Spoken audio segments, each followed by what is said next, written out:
How's this?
Ladies and gentlemen, Garfield and friends.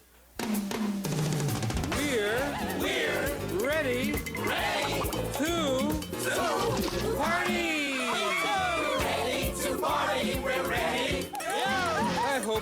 bring lots of spaghetti. I'm scared. Come on in, come to the place where fun never ends. Come on in, it's time to party with Garfield and friends. Dancing, Fiesta, romancing, siesta, samba, la bamba. Ay, caramba, disguises, surprises, and pies of all sizes. Come on in, come to the place where fun never ends. Come on in, it's time to party with Garfield and friends.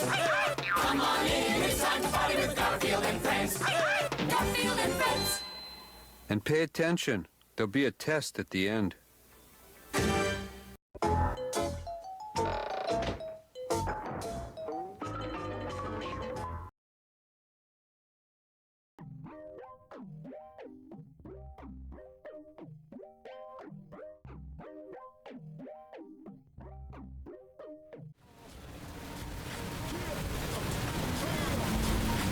Well. Wednesday is hump day, and I suppose Thursday ought to be Gunt day. Hello, everybody. Tonight's the night. It's finally here.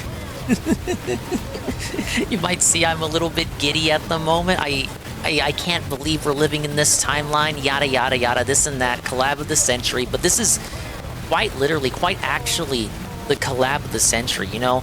I know the phrase exists out there. We're feasting good, we're eating good, we're really winning chat, all this and that, dimensional merge, Chris Chan, quotes and whatnot. But we are really living this time. Like, can you even believe it? Like, what is this? How is any of this possible? Where am I? Am I even alive? Is this thing on? Am I all alone? Apparently, this is reality. We're living it, buddy. We're 2 hours and some change away from Ethan Oliver Ralph, Ethanol Oliver Ralph. According to Phil, one of Phil's earliest interactions with the Gunt, like tangential interactions, was referring to Ralph as Ethanol Oliver Ralph. But we are 2 hours and change away from Ethanol Oliver Ralph and Philip Paul Burnell interacting in the main space on the same stream for the first time ever.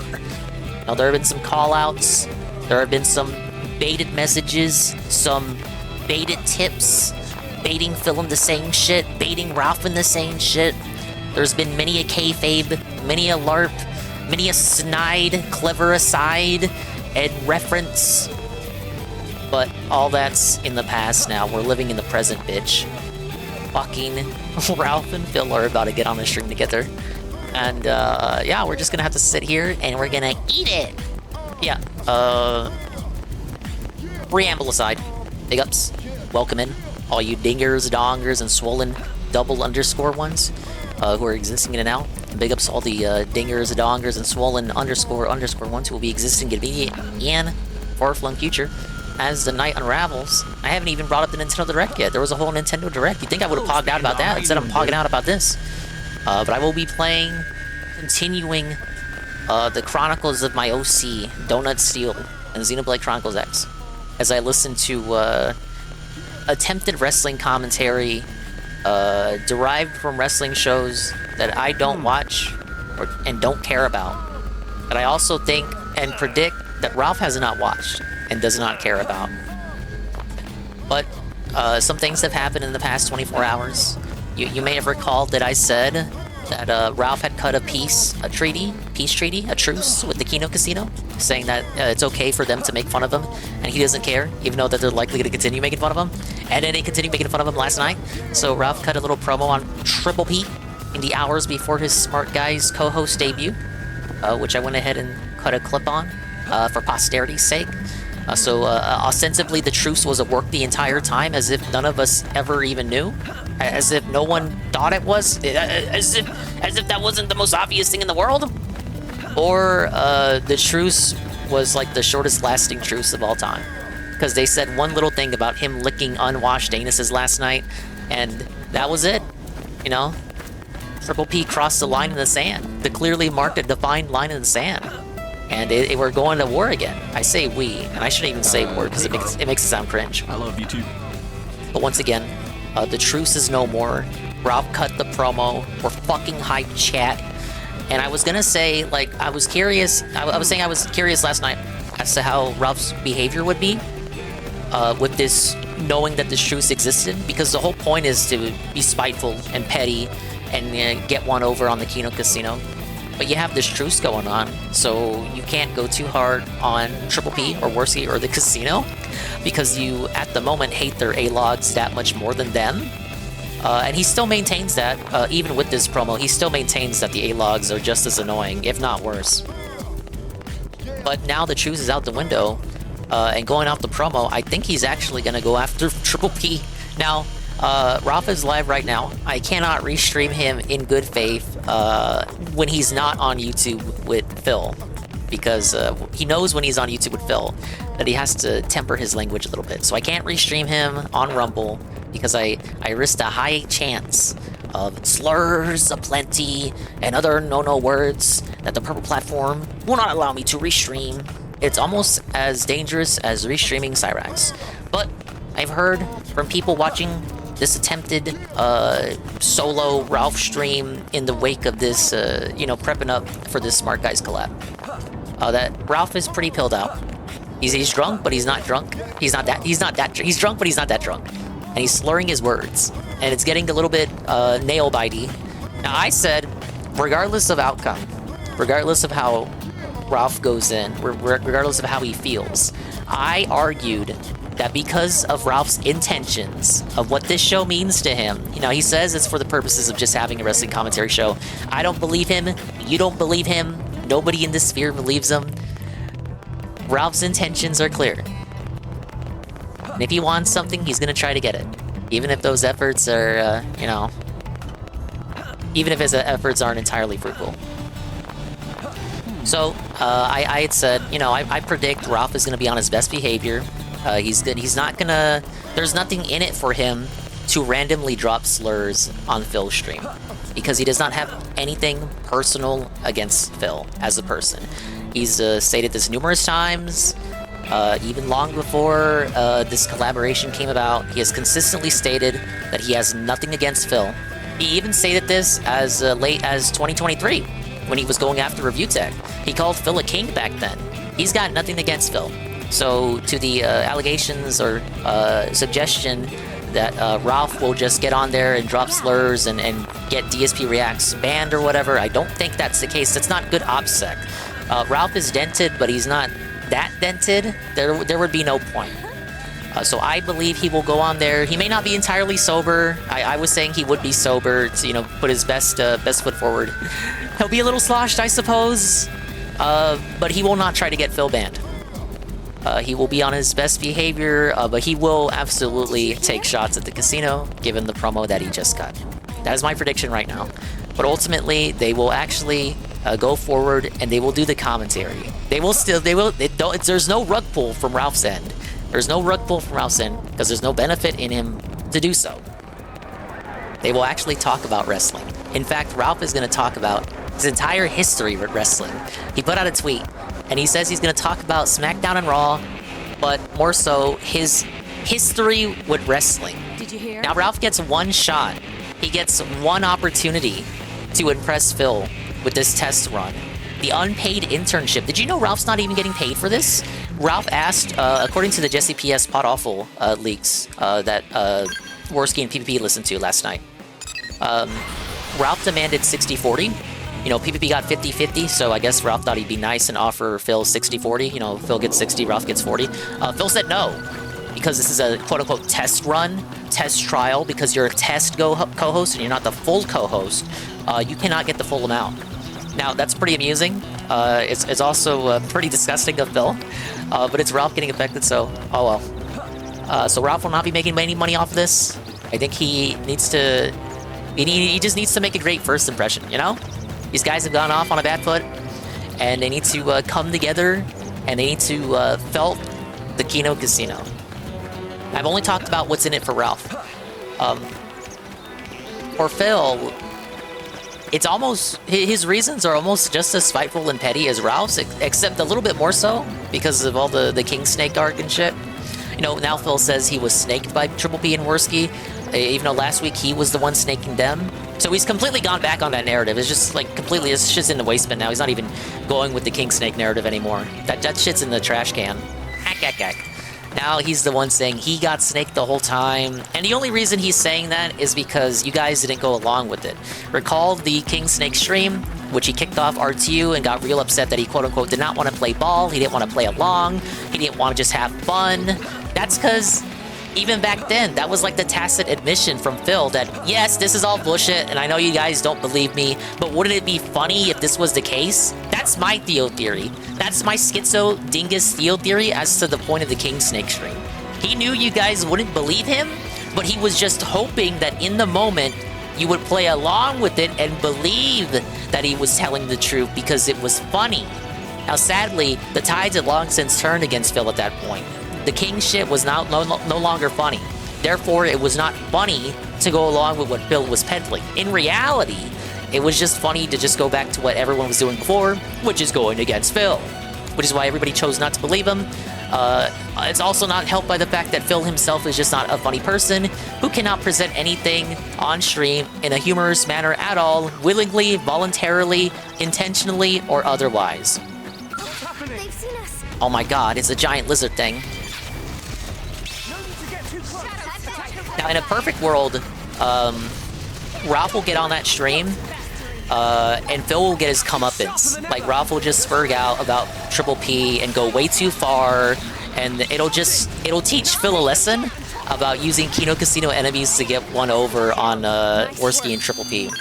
I want it to be like RTU Part 2. In a just world, a perfect timeline, this would be Ralph hopping on DSP and giving him a hard time, not necessarily going after DSP specifically, but giving DSP a hard time in general, not necessarily dropping slurs, but it's just a tough show, and it's like the same experience as R2.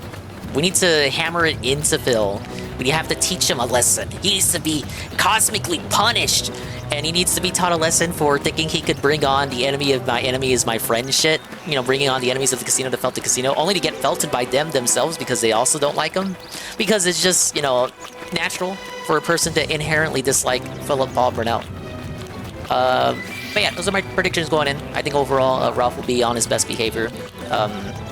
But in a just timeline, he would felt Phil and make him uncomfortable and make him rethink bringing all these Kino adversaries on to felt them. But yeah, thank you to everybody who's here. I'm going to scroll up and read the chat now. I just wanted to get that out of the way before getting distracted by anybody's thoughtful discussion, thoughtful, meaningful input. Okay. Now, if you thought, like, if you think he's gonna kick Ralph, like, immediately, I mean, consider that he didn't kick Triple P immediately whenever they got into an interaction. Well, I guess their first interaction was on the casino show, so you may have a point there. Okay, let's see. Big ups to guy with two names. Lindell_Muse, the tier 1 for 3 months on a 2-month streak. Thank you. Jesse51, Rent Check, Discord_Merchant, CSnow34, Chrono. Asking about the Nintendo Direct. I will watch the Nintendo Direct. Yes, I will, because I have to, before this shit even begins. Barry Linden, big ups. We got Praise That Son, big ups. Praise That Son, big ups. Billy, Cypher, 710. Lay Am, Carl, hey Carl. Golem. I think I got everybody. Oh no, I'm looking away. Did the giant monkey hit me? Ah! Yeah, he hit me. I think he's got what he wanted, the merge between the sector and the Snortex. It must be a real good day to have been in, like, internet blood sports, that era of this aisle, this corner of the internet, to be in that era and to be existing in the now. It just must be unbelievable. Big up Soldier. Yeah, we'll rewatch the direct. How fucking insane is it that the Gunverse and Vortex somehow collided? Did not see that coming. I don't even know. Ditto. I can't say anything more. It's like how I opened up the stream. I can't believe this is the timeline that we're in. Couple more hours and he will be blasted. Bill isn't even paying him. What's the point? It's about sending a message, Carl. To Triple P in particular, according to the promo. The direct was very disappointing to Golem. I'm just surprised we had any first-party announcements at all. Unfortunately, they're all due for 2026. Hey, stop capping for Ralph's sobriety. Ralph is too emotionally unstable. Soon enough, he'll blow a cork. It takes a moment for him to blow a cork, though. He's not like an instant, you know, blow my stack style. He can be rational. Ralph was at one point a rational person who could articulate himself to a point before completely blowing his top. You're exaggerating and flanderizing Ralph's character. He can control himself. I've been watching Ralph stuff long enough to know how he operates. Big ups, Mr. Smith. I'm explaining my predictions on the Ralph stuff tonight. Is Dingus working the broom right now? You asking if I'm sweeping for Ralph? I win either way. I win just from this collab happening. Is it true that Ralph is already live dropping slurs? Apparently so. To sweep for Phil and Ralph? How can I be sweeping for both? Alright. Thank you guys for the thoughtful inputs and discussion. Let's see. 7:30 right now. We have enough time to watch the direct. So there was a Nintendo Direct earlier. I did watch it. I had a day off, man. So I woke up with a tall, big old Charlie Brown mug of coffee, toxic coffee sludge, and I hopped on that direct. I woke up just in time, and I was so fucking ready, chat. And I actually wasn't disappointed. That wasn't the best direct ever, obviously. No dingus-style, dingus-coded reveals, I would say. But enough for me to be interested in what's ahead. This is obviously going to be a low-key direct.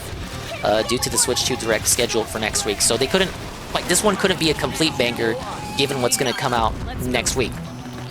But we did have some theories debunked. Like, there was some regards saying that the new Mario Kart was actually going to be cross-gen. You know, if that was the case, it would have appeared in this Direct. And just some other minor reveals, too, that weren't even game-related. Game-centric reveals. Gibbs D-Side. Gun has about 40 viewers and his chat is absolutely dead. Well, here's the problem, D-Side. He's on Rumble. Just glad we aren't watching some Arlo slop right now. Well, Arlo did restream the entire Direct. I don't watch Arlo restreams.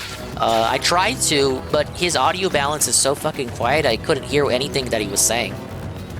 Having 2 Directs is pretty dumb. Nah, I don't think so. It keeps the hype alive. It sounds ridiculous in theory, but I get what they're going for. They want the news cycle to stay active for the switcheroony. Okay, I gotta go over here. Wait, no, that's an Affinity Quest. Where's the story stuff? Oh wait, no, I got cock blocked from doing story because I gotta up my stuff. Oh yeah, see, some of these are locked off. Complete chapter 4, 5. Some of them have no requirements, but a recommended level that's a little bit higher than where I'm at. See, we got a recommended level and a required level. So we got like 2 pay gates. Another question, how much of a petty salty bitch is DSP for blocking Cristiano Ronaldo for no reason other than he's popular and he's not? It is pretty petty. Now, look, here, I'm gonna get my broom out, Mr. Smith. I'm gonna say it was just on the fly and he didn't even think about it. He was just pissed off that attention was being paid to bullshit that he doesn't care about. But you know what? You know what? Before I sweep too much, this is a bed of his own making. Why am I pointing at the screen? You can't see my hand. It is a bed of his own making. This motherfucker uses Twitter on the For You tab. He uses For You Twitter. You're supposed to use the following tab to see the bullshit that from the accounts that you actually want to follow and engage with. Why are you browsing Twitter on the tab that feeds you shit you might not even like? Gibbs, Red Animator? Yeah, he doesn't understand the mute feature. Muting is better than blocking for optics of you looking like a bitch or not. But yeah, Phil did cover the direct. He didn't cover Rhythm Heaven, which was one of the reveals. He only covered Tomodachi Life and Metroid in a very disastrous manner, might I add, because his TV kept breaking midway through the reaction, kind of cucked it. His Metro Prime reaction was basically, it's the exact same thing. Looks just like the other 3 Metroid Primes, even though he's never played 2 or 3. He's only played 1. Played 1 twice. Looks like all the other Metroid Primes. And then he ends it, though, by saying, don't fix what isn't broken. But then you show him Splatoon 3, and he complains that it's too much of the same thing, and it's not different enough. He calls it Splatoon 1.5. So why is it bad that Splatoon is the same thing, but it's not bad that Metroid Prime is the same thing? Why can't we apply that subjective argument to both franchises? Why? Sadly, his reactions were not worthwhile enough to clip. At least in my opinion. He looked at him, had no commentary, kind of stared. His one piece of commentary for Metroid was that Samus, these Metroid games always have Samus walking around and not talking to any NPCs. Even though the whole point of Metroid, and I would say in particular Metroid Prime, is that you're in these very serene, intricate, you know, beautifully designed, kind of atmospheric locales with, you know, environmental, you know, environmentally centric background music. Like, does that make sense? Like, the music very much complements the environments you're in. It's a very, I don't know, you feel like you're meditating whenever you're exploring as Samus in the Prime games. At least that's the kind of takeaway I get. It's very much an explorative kind of FPS rather than a Doom-style shoot everything that moves first-person shooter. And of course, to complement that, you know, in the setting, there has to not be many NPCs that you can interact with. Metroid's never been about a big, expansive universe full of NPCs that you can interact with. But Phil was just saying stuff like, oh, wow, why does Samus always talk to ghosts and holograms? I would say Metroid is a bit more gameplay-centric than story-centric. Like, it's more gameplay-focused than story-focused. I would say the gameplay comes before the story. As of late, and especially a little bit more with the Prime games, story is more of a forefront. But one of Nintendo's driving, like they're driving theories, their theology, if you will, religious theology behind the concept of their game design, is that they think of a good gameplay idea first, and then the story comes secondary. You see how you could apply that thought process to what goes on in Metroid.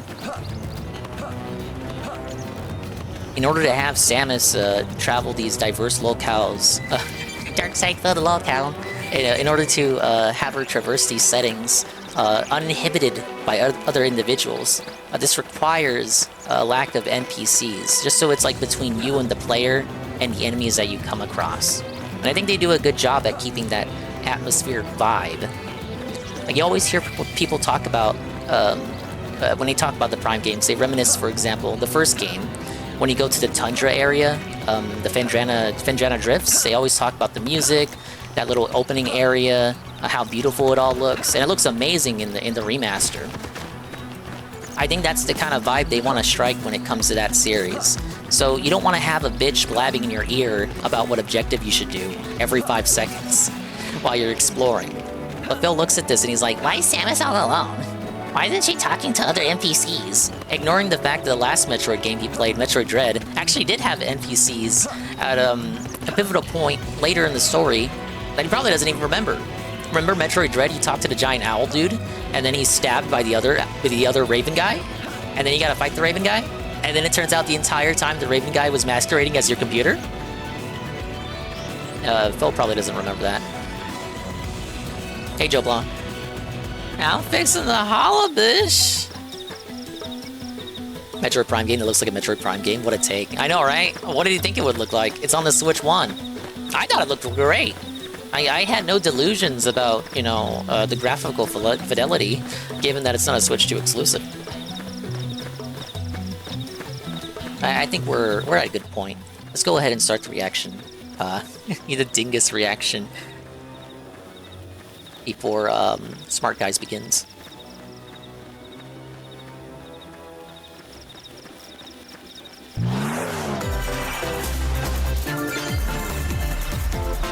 To be fair, like Phil, I also haven't played Prime 2 or 3. I'm waiting for the remaster like Golem!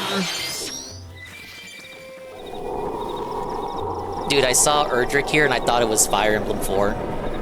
No Fire Emblem! No Fire Emblem whatsoever! We lost! The next Fire Emblem will be on Switch 2.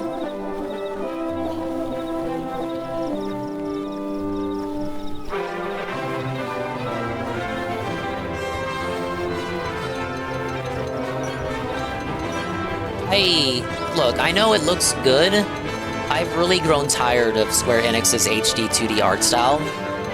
I know some people like it, you know, it's probably alright if you've only played a couple of the games that use it, and not all of the games they've ever produced with that art style, but I'm just so over it.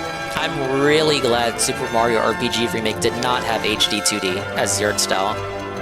It just, like, I get it, I get the appeal, it's supposed to evoke nostalgic memories, but you got like Octopath Traveler 1 and 2, then you got Triangle Strategy, Dragon Quest 3 Remake, Dragon Quest 1 Remake, Dragon Quest 2 Remake, the Live Alive Remake. All of these games I've just named use the exact same HD 2D art style. They just, I'm not gonna be dented and say they look identical, but I feel like the art style has worn out its welcome. Hello everyone, I'm Shinya Takahashi. Yeah, it's your video. I'll be your guide for today's Nintendo Direct. God damn it, Swinix. Look at the guy. Today, it's we'll John be providing Nintendo. information on upcoming Nintendo Switch Gloria. games. No, I've never played a Dragon Quest. We'll also have a Nintendo Direct for Nintendo Switch 2 on April 2nd. So please Yeah, tune in immediately for that shilling as the well. Direct you actually care about. What you just saw was Dragon Quest 1 and 2 HD 2D Remake. They are from good Square games. Oh no, Enix. I believe it. I've heard great things about, in particular as of late, Another character appeared at the 11? end. What kind of adventure The one that awaits? the guy from Smash We comes hope from. You're excited for more The information Luminary coming in one. the future. Start with Dragon Quest 8 on 3DS, but I heard that, okay, I heard from Anne, I think it was Anne, that one is censored and you should play it on PS2. Dire straits.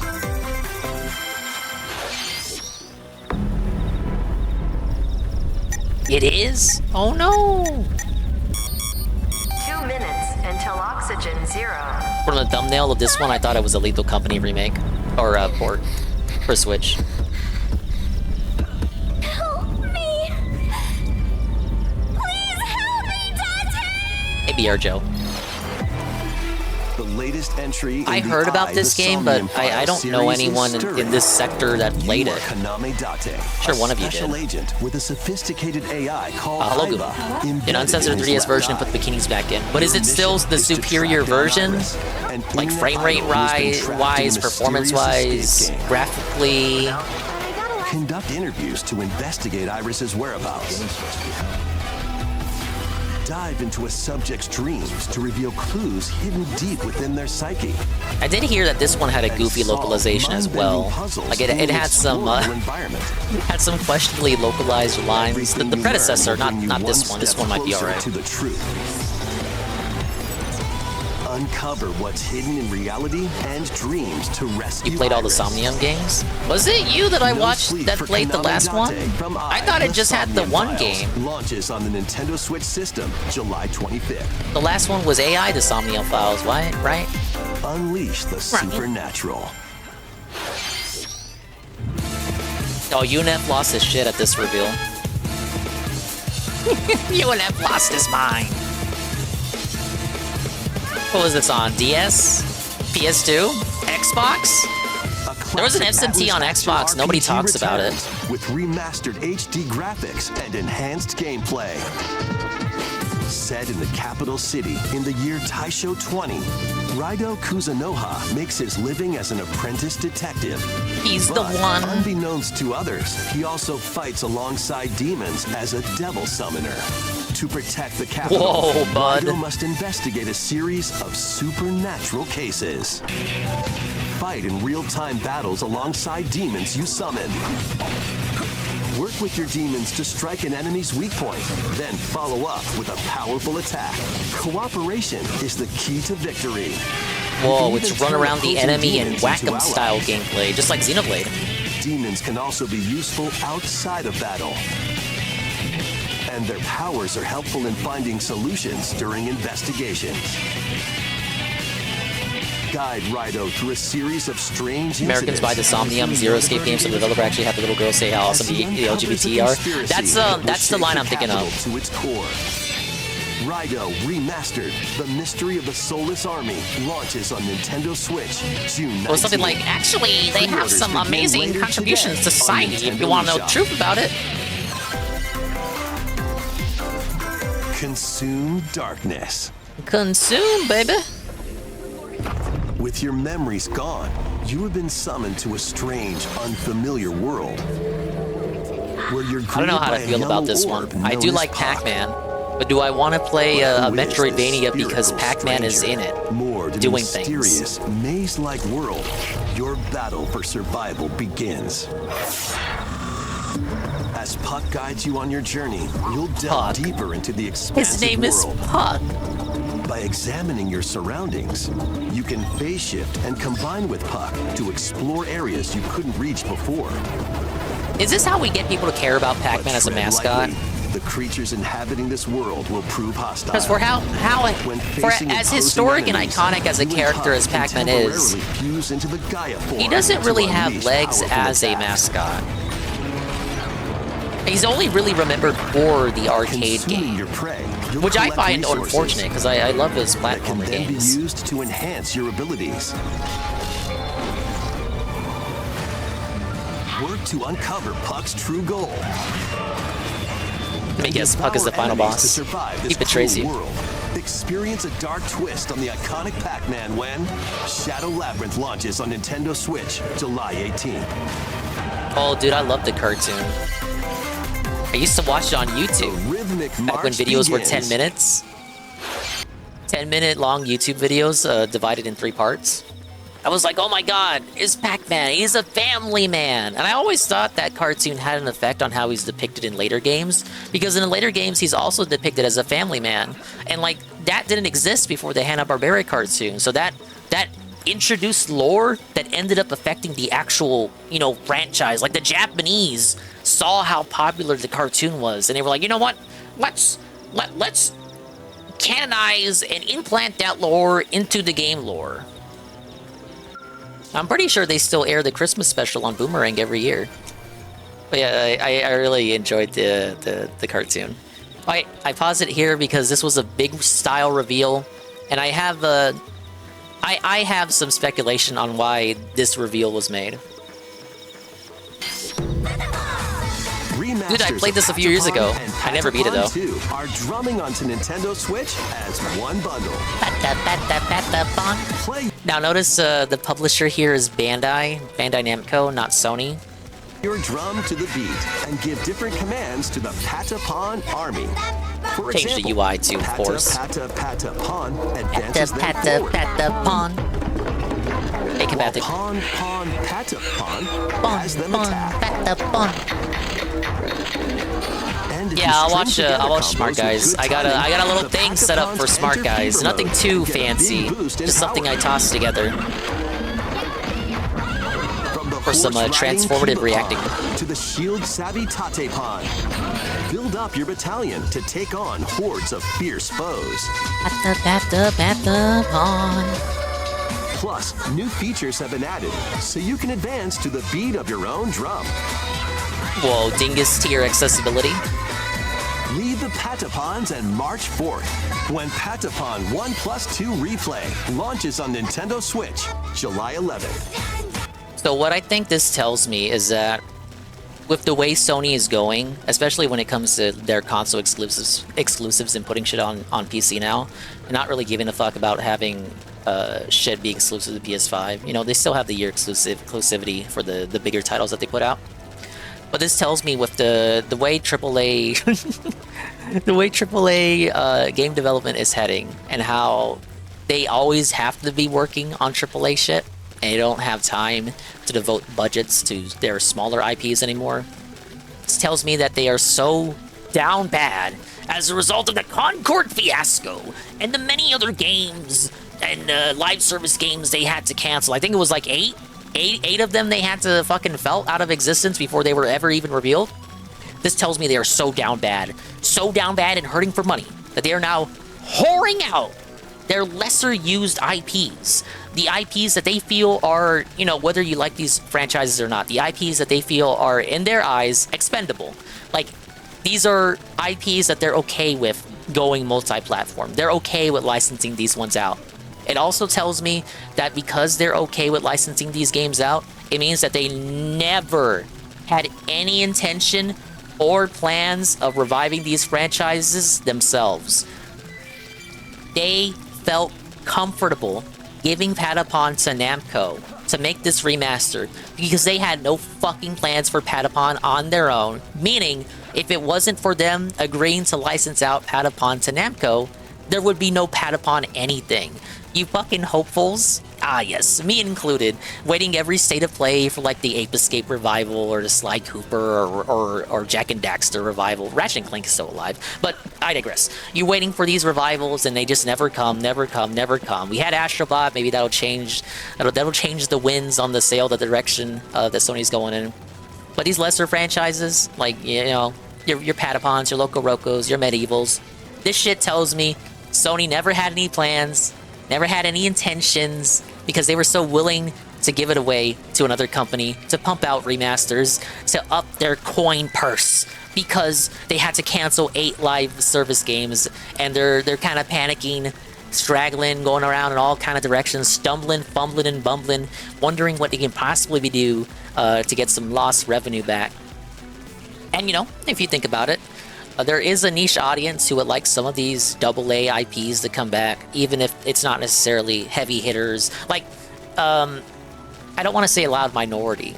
I would say loud medium-sized minority. Like, not a majority, but definitely not a minority. There's a sizable amount of people who would like these IPs back, not enough to justify a brand new venture, you know, for these IPs. Not enough to justify a full resurrection.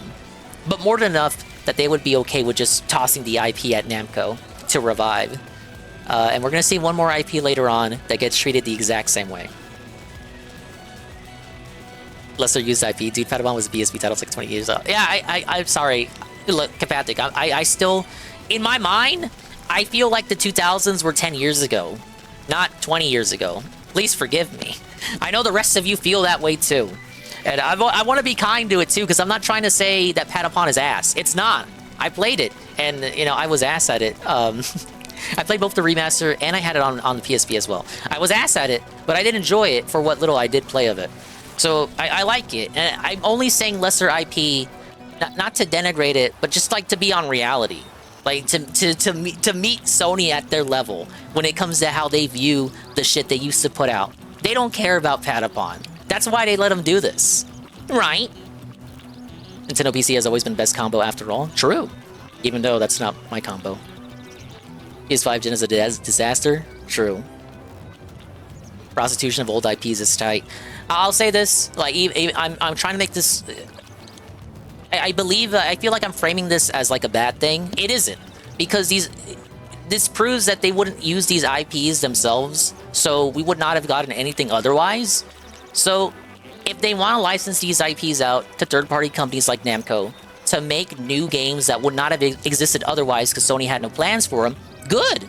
Everyone wins in the end. Namco knows how to put out AA shit and AAA shit. They got a lot of studios within them that can handle these smaller projects. They can afford shit like this. It's fucking Bamco. They come out with like fucking anime slop games every fucking year.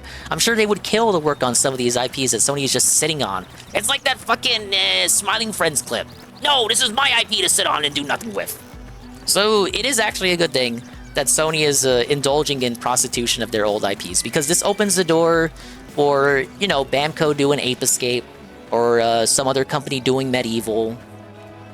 Like, I feel like Medieval would do good in this post Souls-like climate. Not to take too much from Souls-like, but to take some inspiration from it and refine some of the rougher edges. Because I think 2 is a rougher game than 1 overall. When it comes to Medieval. But you know what I'm saying, right? You know, it gives a reason for some of these IPs to come back. It opens the door and gives some hope. Big ups Cardinals. Sizable minorities. Heck. Patchwork Heroes? Name's familiar, I never played it. I feel like the 1990s were a decade ago. No, going on 30 now. Now the 90s, that's me still thinking, oh, okay, that was just 20 years ago, not 30. No! And I'm like, oh, I still remember when the 90s were like 10 years ago, which is kind of wild because I sound like I'm not even 20. Admon 3 over 1 and 2. I see people complain about 3, so I looked in the thread for reactions. People were shitting on 3. People were like, "Where's 3 at? Where's 3 at?" And they would reply, and it's like, "Oh no, 3's ass. Why would you want 3?" You know, it's because that one was a bit more multiplayer focused. They had no friends. That was the real issue. I think if this goes well, we should get Loco Roco next. I'd like a Loco Roco remaster.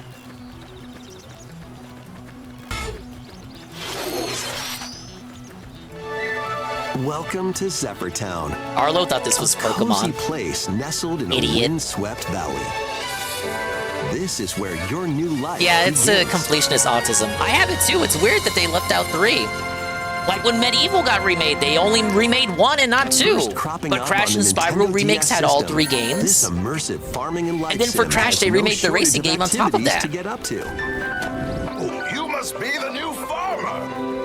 Tend to your farm while growing crops and Surprised they caring found for actors to do animals. the voice acting with how many of them are striking. Ack, ack, ack. Then sell your produce and other wares at the town's weekly bazaar. Yeah, for once Activision was an asshole when it came to You'll Crash and help the Spyro. once famous market But then regain Crash its 4 former flopped and they splendor. scrapped You can they also scrapped get to Spyro know the 4. locals. They had plans for a Crash and Spyro crossover game. And But because maybe Crash 4 nurture a flopped, relationship they if scrapped you them all. find that special someone. Plus, taking advantage of Zephyrtown's But yeah, it wouldn't be a windy direct without conditions farming can games, make right? travel and other tasks a breeze.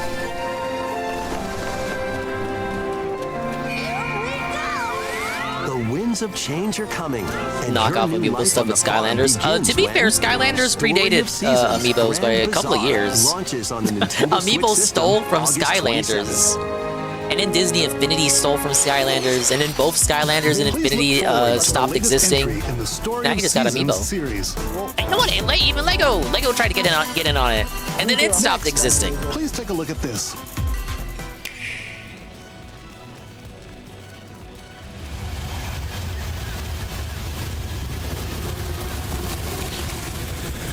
Okay, so a lot of people reacting to this said it was undercooked and a very bad presentation of the game, and that it was shorter than you would expect for the second showing of the game. A lot of people expected a release date. We did not get one. I thought it was alright.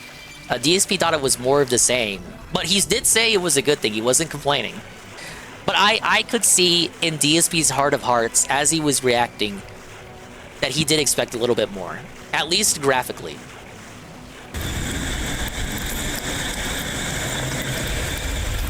Thank you, Pancake Mix, for the stream streak.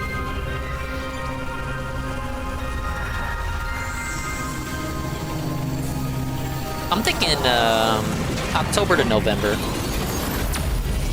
for this one.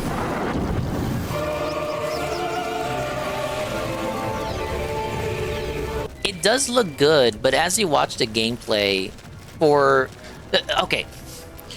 The issue that I'm reading that a lot of people have, and I'm not saying I have this issue, but I'm conveying what other people have said is the issue, is that it just looks like a quote-unquote regular Prime game. Which is weird, because so many people complain that Nintendo games always have gimmicks and shit, and they're like, oh fuck, why can't they just make a regular-ass game? And then they show you a game that for the most part is exactly what you wanted. You just wanted a regular-ass game. And they're like, this is what you would ostensibly want out of a Metroid Prime sequel after however many years. But because the wait, I think this is the issue. The wait was so long, and this is what you get. I think people feel it was a bit undercooked and underwhelming as a result of that. Like, they were expecting a little bit more. Maybe the trailer was just bad. Maybe it was because they kept it localized to the beginning, starting area, the little forest here. But that was the impression that I got reading their reactions. Like, they were really expecting some sort of hook. Like, think Mario Wonder, right? Mario Wonder, think Mario Wonder's first trailer. Mario Wonder's first trailer. Mario's running around, he's in the level, and then you see the Wonder Flower. He touches the Wonder Flower, immediately the gimmick is revealed, then it just a hard jump cut to a montage of the Wonder Flower gimmicks, and it's like, oh my god, wow, holy shit, 2D Mario is back after a decade of not existing, and now all these gimmicks are here, and it looks so cool, like, oh my god, this game has so many surprises. And just think about that and compare it to this trailer. I think the issue is that people look at this and they're like, where is the Wonder Flower? Where is the Wonder Flower at? It just looks like Metroid Prime again. I saw one comment that kind of framed it as, this looks like a Metroid Prime game that would have come out a few years after Metroid Prime 3. But it's 2025. That's kind of what I'm like, you get it, right? Like, there's no... It's just a regular game. It feels very... Remember that mindset I was talking about earlier with how Nintendo thinks about how they design their games. Even the games they don't handle directly, even the games that aren't handled by their internal studios, even the games that are outsourced, they tend to go with gameplay first, then story. The gameplay is here, but for a company known for its innovation, people are pointing out that there doesn't appear to be any innovation or a hook, a thing that makes it stand out. I think they needed to end on a bigger boss. I'm shocked they didn't put the parry in this one, TBH. That could still be there. Again, I feel like this was a very small showing. I thought it would be 10 minutes of the Direct. It ended up being like not even 3 or 4 minutes. And yeah, Aldernoff says I know they did restart development in like 2019, but you know, still, Nintendo games have quick developmental turnarounds. They don't have the 5 to 6 year Sony development cycle. It's probably more like 3 to 4 to 5 years. And 2019 was a minute ago. So I get what you're going with there, but it is, you know, it's been a couple years since they restarted development. Hey, Seal. Also, Metroid Prime scanning and lock-on combat feels so dated. That's the issue, too. That's the issue, too. I read that one as well. Read a few people stating that the combat just looked slow, constantly locking on, and then just having this, you know, what's the sidestep all the shots and all that. It just felt very archaic, according to the post that I read. Nintendo fans are regarded, though. They are, don't get me wrong. But this wasn't exclusive to the Nintendo fans. I was reading this just generally throughout all the reactions. You know, I looked through Twitter. You know, Twitter's got its regards. I looked through YouTube. YouTube's got its regards. Looked through 4chan. 4chan definitely has its regards. And doomsayers and naysayers. Hey, Brian MK. I love the trailer. This shit is right up my alley. Haters go, boy. I love the dish. It's gonna be a good game regardless. Now, it could be a good game regardless. But I did get that kind of feeling. I don't hate it. I don't dislike it. I would even say I'm a little bit concerned about it. It'll probably end up being a great game. I'll probably enjoy it. But I was watching this and thinking, huh, there's not really a Wonder Flower here. Yeah, playing it safe, not pushing boundaries. But is there really anything wrong with that when it's been a few decades since the last installment? Think about it. Here, Samus finds a verdant jungle with a colossal tree at its center. A lot of people were shitting on this narrator too. They did not like the narrator. In order to survive and escape this planet that she was unexpectedly transported to, Samus must scan stone figures and other relics to carve a path forward. Yeah, like just having to stop and scan everything. It is a staple of the series, but just like how everything's presented, like you're moving so slowly. She's not alone though. Abhorrent. I like the action scene here. We needed more of that because you're trying to market this to normies, right? This will be on Switch too, or at least backwards compatible. The trailer should have just been this, with atmospheric shots throughout, so that real fans don't get worried. This part looks good. As she explores the planet, Samus is granted mysterious and ancient powers. Psychic abilities. It's like a These GameCube powers game. allow Samus to operate mechanisms. Well, the series did start on and GameCube. open doors. The Prime series, I know They Metroid's also allow her older to than that. control the trajectory of her beams with the power of her mind. But why were these powers bestowed upon Samus? So, the psychic abilities are supposed to be the Wonder Flower, but I think they did a poor job of presenting this. It'll probably be way more intricate to the gameplay than most people realize, but just a real bad presentation of it here. Like, they show off that it can open doors. Wow. We needed more stuff like the way it can swerve, and you can control the shots and kill multiple enemies in a row. That was cool. We needed more utilizations of the power shown like that. Not just you can use it to open doors. Because Metroid Prime games before have Samus open doors by shooting at them with different ammo. It's just a different way of opening a door.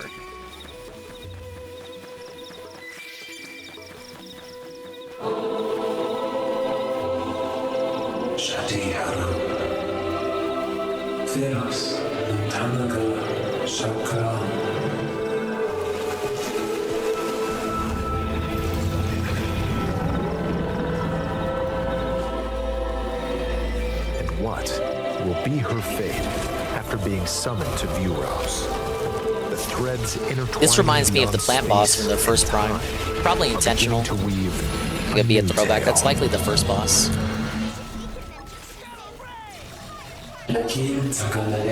No release date. Making me think October to November. Maybe we'll get a date next week. Like that's the only reason why they held off here. I like the suit. I love the suit design. This is good.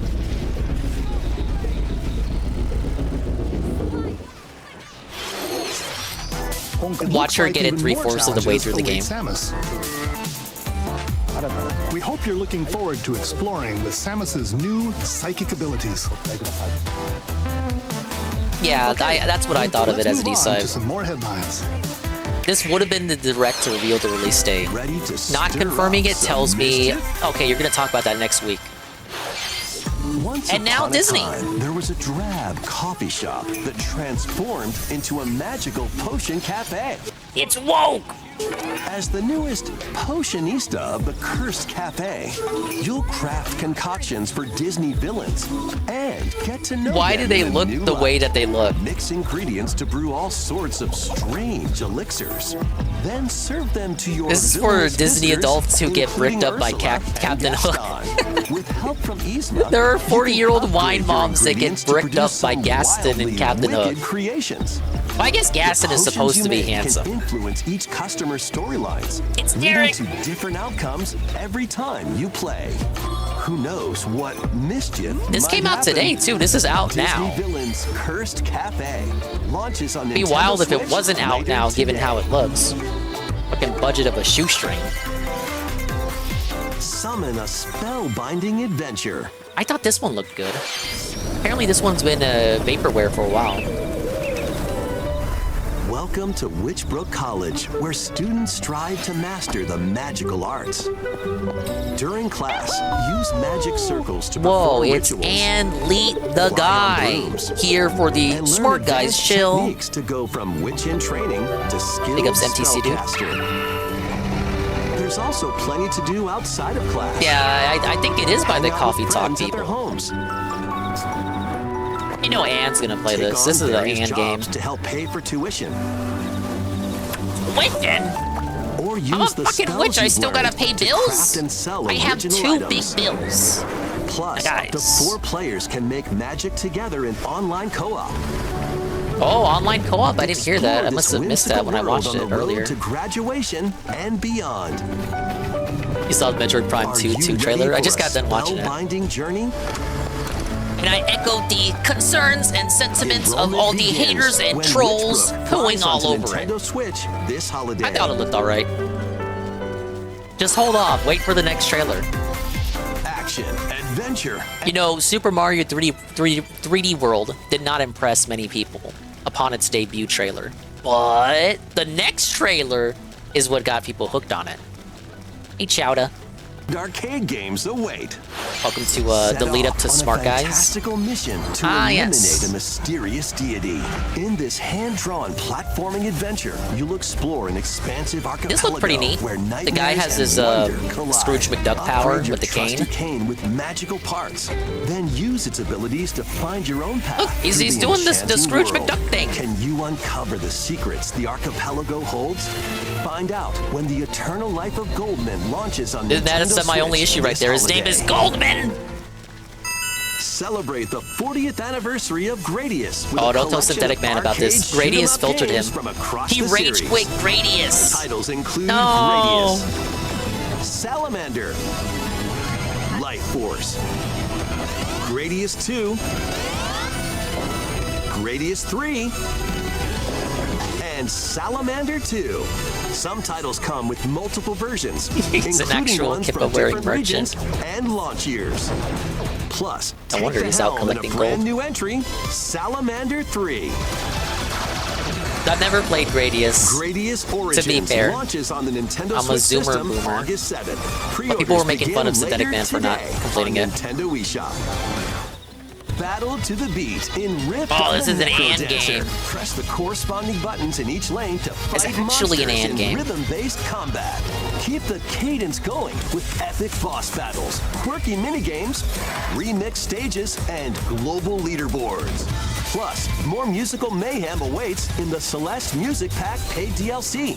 Whoa, look at all these Be on the funky lookout for more characters. DLC It's the in Pizza the Man. future. The Pizza Man is here. Dancer launches on Nintendo Switch later today.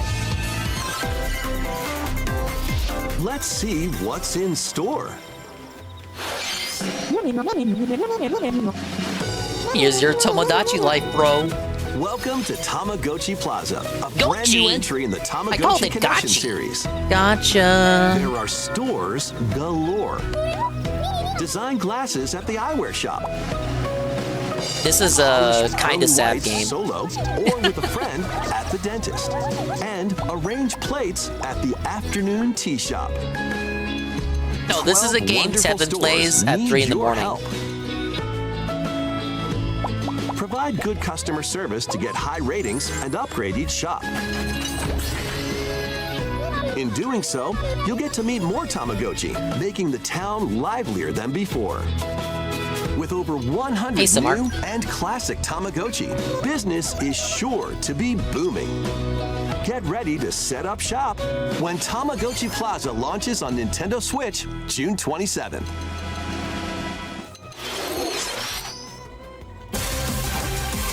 Oh my god. I want anyone that ever says Pokemon is not featured in regular directs, I want you to just know you are felted and must take your L. Welcome to Pokemon Legends ZA, a new title in the Pokemon Fucker, every time there's a series. Nintendo Direct, oh, what if Pokemon's in there? Don't you Your know adventure Pokemon by has their choosing own one of 3 presentations? partner Felted. Pokemon. The setting is this metropolis. Pokemon does that their also own appeared thing. in the Pokemon X and Pokemon Y games. Lumio City. To make it easier for people and Pokemon Yeah, it to looks like coexist, modern Pokemon. A company named I'm Quasartico only in it for the is carrying potential out an of urban seeing redevelopment characters plan. from X and Y. Here, we'll get a glimpse into the lives of the Pokemon and people of Lumio City.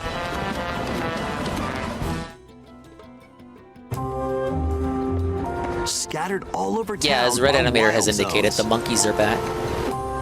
These areas are special environments where wild Pokemon can live comfortably, even within the city.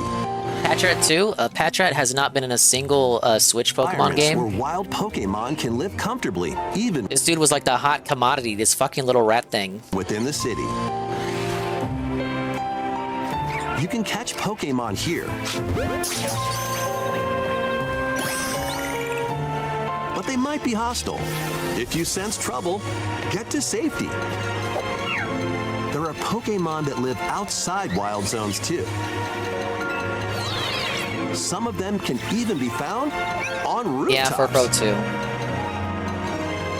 People and Pokemon live easygoing lives in Lumio City. Surely there has to be at least new But megas, bare minimum, right? When Surely. night falls, the city's aura transforms. Alright, this is the Highly new skilled part. trainers This is are the new invited to content. participate in a tournament Look, there's the monkey. ZA Royale. Trainers await in battle. So this was teased in the last presentation we saw for this game on Pokemon Day. I thought this was going to tease like a battle tower, battle facility situation. But no, it's like, you know, it's like in Pikmin 4 when it turned to night in that game, and then you have like a whole new mode unlock. Battle zones. If you're spotted, they'll challenge you to battle. They're really showing off the monkeys. Those have not been in the game since Black and White 2. Before being seen, and But no, you'll since land a X and Y. attack. During battles, using a super effective move at the right moment. Wait, you can sneak up on characters? Strike first before That's not fair! being seen, and you'll Look, she's ranked D for Dingus. land a surprise attack. During battles, using I do a like the super music. effective move at the right moment is key. Pokemon never misses on music, to be fair. In my opinion. And with Mega Evolution, some Pokemon can power up even more. You'll start at rank Z and work your way up to rank A. 26 ranks? Trainers who reach the top are said I'm going to reach rank A and abolish all forms of transit in Lumios except taxis. Okay, I almost read that wrong. to have a wish granted. I thought it was based for a second. Dingus's favorite Pokemon, Shuckle. Day and night are two sides to But I have a Lumio lot City. of Pokemon I love in Gen It 6, like seems there are even Hawlucha, more secrets and waiting to be Dragouge, uncovered. Skrelv, Launcher, What will you Klawitzer, find on your Heliolisk. adventure? Pokemon Legends ZA launches on Nintendo Phantom? Switch later this No, year. Phantom. Wait, no, is it? What was his name? In Lumio City, where the game is set, the aura transforms between day and night. It seems there are even more secrets to uncover. Please be on the lookout Oh yeah, for Phantom. more information in the future. Phantom and Trevenant. Next, please take a look at this. Hello there. Oh my god. Marshall from The Rhythm game you're Heaven about to see. transitioned. Doesn't have a big epic. Look, if you couldn't tell it was Rhythm Heaven until you heard the sound effect, are you even a real fan? I knew it was Rhythm Heaven as soon as I saw the character, because I always recognize the art style, because it's the same art style as WarioWare. Let's get I can't pronounce his name. Takeuchi? The game you're about to see. Boop. Doesn't have a big epic story. Boop. But what it does have is lots of funny little rhythm games. About time too. It You really looked wanna like we were see- gonna go the whole Switch generation without a Rhythm Heaven. Just press the button. After the release of the one on the Wii, the music producer for this series got throat cancer and lost his ability to speak. So it kind of put the series up in jeopardy. They didn't know if they were going to continue it or not. That's why the one on 3DS was a collection. Primarily a collection with some new games, but mostly focused on just being a collection of games from previous games in the series. So it's good to see they got around that. They even got the guy to come back, so he'll still be producing the music. But yeah, he lost his ability to speak. It's very unfortunate. To jump through the ring. Boop. Look at that guy. Why is he so sad? Rhythm Heaven is back. It's not time to be Sounds sad. easy. Oh, that's the same sound effect from But Donkey the timing Kong. is super tricky. When you badonk an enemy? Maybe you could try it in time to a rhythm. Ah, yes.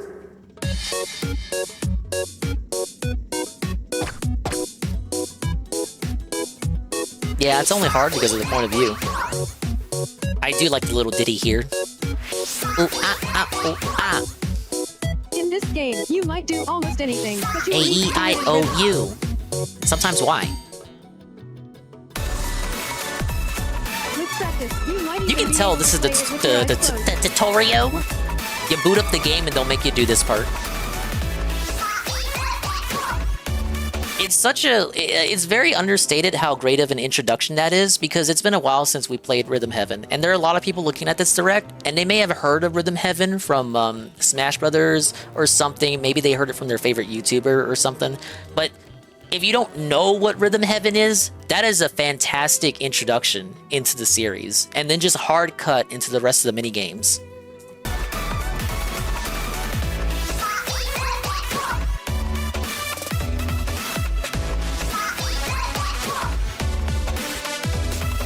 That reminds me of the karate minigame right there with the hammer. Heaven series. Wait, can we talk about how this mom has got it going on? Check her keister. Get into the rhythm with a look at that, brand new look at entry that. in the Rhythm Heaven series. Rhythm Heaven Groove. I'm in the groove, baby. Gotta get that groove back. Gotta get that groove back. Gotta get that vibe back. That was Rhythm Heaven Groove, a brand new entry in the Rhythm I'll be Heaven honest though, I'm series. fake fanning here. I never played It Rhythm Heaven. includes lots of music produced by renowned Japanese musician Tsunku. Oh, look, see there, that's the guy I was talking about. He came back. What kinds of They got him rhythms back. do you think you'll hear? We hope you're looking forward to it. 2026 is crazy though. Thank you for pointing that out. Let me go back. Right here. So 2026, this tells me Switch 1 is obviously getting support into 2026. This will be backwards compatible on Switch 2 as well. Rhythm Heaven is known for coming out late in the console generation's lifespan. Rhythm Heaven on GBA, the one that never came to the States, that one was the last first-party title released for the GBA by Nintendo. Rhythm Heaven on the Wii, Rhythm Heaven Fever was one of the final first-party titles, but released by Nintendo for the Wii. And Rhythm Heaven on 3DS also came pretty late into the 3DS's lifespan, so it's kind of expected that Rhythm Heaven always comes late into the life cycle, so that's fine. And it's a game that isn't very, you know, it's not intense on the hardware. So I guess they're just fine with having it be a Switch 1 game, and you know, if you want it on Switch 2, you can get it on Switch 2. You don't got to worry about it. But this does tells me that Holiday 2025 is going to be bigly focused on Switch 2 exclusives. You just know. And I got a feeling that, and a lot of people have been echoing similar sentiments now that we're getting some more details, but the Nintendo store has a San Francisco, they got a store in San Francisco opening, May 15th. Then a week later, literally a week later, you have Donkey Kong Land opening with Mario World and the rest of Epic Universe over at Universal Studios over there in Florida. You have all this shit going on in May, along with a couple of other things that line up. It's making me think back to the Switch 1, where they had the big presentation in January 2017. Then a month and some change later, March 3rd, the console releases with Breath of the Wild and 1-2 Switch. And like, it's making me think this is a similar situation, where the Switch 2 might be closer than any of us might realize. We might see that April 2nd Direct, and then they hit us with a May release date. Could you even imagine that? We get it in May? Imagine we get it May 15th. We get it alongside the opening of the store. You go to the San Francisco store, you can buy your Switch 2 there. I'm just thinking about it, because I've been looking at all these rumors, and just things kind of line up the way it's being presented. If they're really going to try to capture the same thunder as the Switch 1, they would reveal it, and then a month later, it's just out. Like, think about it, in your heart of hearts. They're not going to reveal it and then say, okay, it's out in November. Like, that doesn't make sense, given how they usually do things. Think about this Direct. We didn't know this Direct was going to happen until, like, days before it actually happened. They usually like to... They make you wait to the last possible minute. And then they announce something, and then the reveal for that announcement is, okay, it's happening, like, in a few weeks. They're not like Sony, where they announce something, and then you don't hear anything about it till a gazillion years later. Outside of Metroid Prime 4. But that has a specific situation attached to it. You know, development restarted and whatnot. Usually Nintendo will announce something at the last possible minute when they absolutely have to. Got no other choice. And then there's not that much of a wait afterward. So I'm feeling May to July. That's the release window. It'll be out before autumn. And I'll put my dingus on the table. I'll sign the papers. It's gonna happen. It'll be May to July. But if we get our way, it could even be as early as May 15th. That was Rhythm Heaven Groove, a brand new entry in the Rhythm Heaven series. It includes lots of music produced by renowned Japanese musician Tsunku. Yeah, really good to see Rhythm Heaven is back. What kinds of rhythms do you think you'll hear? We hope you're looking forward to it. Next, we have news about the use of digital games on your system. Please take a look. Okay, a lot of people saw this, and I guess they didn't understand what was being succinctly explained to them, or they chose not to understand, or they selectively heard things and then came up with their own interpretation after the fact. But from how I'm to understand the situation, this is an objectively good announcement.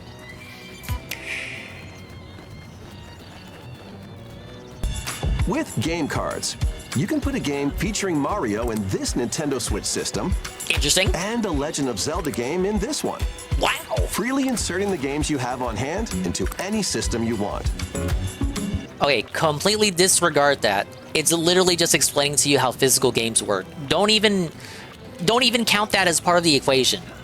But what if digital games could be as flexible and convenient as game cards?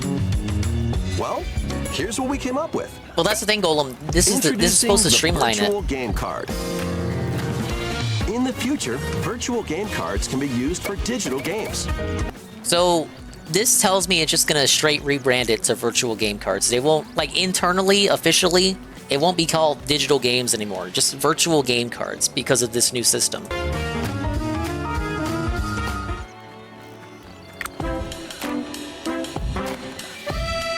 When $70. purchasing the digital version of the game, it will be loaded onto your system as a virtual game card, allowing you to play that title.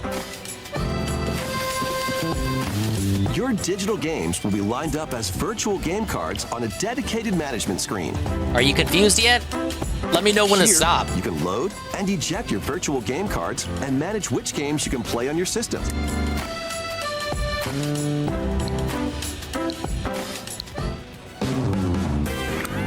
Okay, here's where it gets confusing. A second system. If you have two Nintendo Switch systems, you can eject a virtual game card from one and load it onto the second. Okay, again, if this is confusing to you, just imagine, like, think about it. They told you it's a digital game card. It's the same thing as your physical games, but applied to the digital version of the game. It's as though the digital game is the physical game card. So imagine you remove it from the Switch on the left and you put it in the Switch on the right. That's literally the idea. Now you can play this game on the second system wherever and whenever you want. Are you confused yet? Just as if you Now, this say in the bottom right, internet connection is required only when loading or ejecting. That's good. Doesn't have to be a persistent internet connection. had inserted a physical game card. With virtual game cards, you can freely load and arrange which games you play on up to two systems. That's good. Local communication with your second system is required, but only the first time. So you gotta link the systems only one time, and then you can freely swap games between libraries, between the two Switches. You can also lend out. Now, stipulation number one, you obviously can't do this with just anyone across the world, or else there would be 1,000 threads up on the internet of people hawking games to each other. Like, hey, here, borrow my copy. It's Tears of the Kingdom. You won't have to pay $70 for it. So some stipulations do apply. In this case, you have to be part of the same family group membership thing.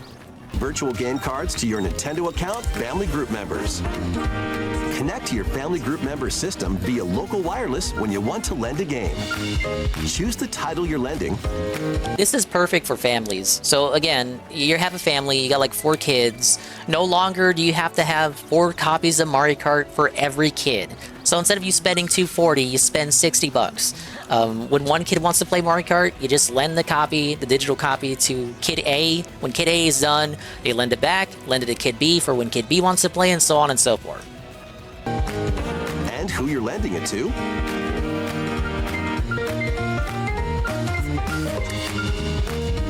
And you're done. They can now play on their own system. You can only lend one game at a time to a particular person. Games can be lent out for 2 weeks. And even if you want to be like, oh, well, you can only lend out one game to one person, you can lend Kid A Mario Kart 8, and then you can lend Kid B Splatoon and Kid C Mario Wonder. After which they will automatically return to you. Making digital games even easier to use. Virtual Game Card. All right, that's literally it. Any questions? That's the service. How is it confusing? I read through the reactions to us, and people were like, "Oh, there's DRM. Is Nintendo making it work?" Like, bro, do you even know how it worked before? Do you actually know how it worked before? Because it sounds like you don't. It's objectively better and more streamlined than how it worked before. And this is coming from someone that mostly sticks with physical. I can't believe how some people interpreted this announcement. It was like, did you even pay attention? Did we watch the same reveal? Yeah, you're renting it out to your ooses. The virtual game... Is it only Nintendo games then? I would assume for the example, they would only use first-party games. They didn't say that it wouldn't work with third-party games. I would have to assume this works with all games on the system. You think if oh, no third-party games allowed, you think they would have said that if that was the case? I think that's just for illustration purposes. Card feature lets you swap games between Nintendo Switch systems as well as to Nintendo Switch 2 systems. This like, why now? What do you mean, why now? We have a new system coming out. In late April. Let's take a look at more... Oh, yeah. So it'll apply to Switch 2 as well, according to the website, because they did release a website to explain this again for the people that didn't get it in the back. But this will work for Switch 2 as well. They say the update rolls out in late April. Again, understand why I believe that the release date will be in May. This update rolls out in late April. Then the Switch 2 comes out right after. It makes sense. Nintendo Switch games.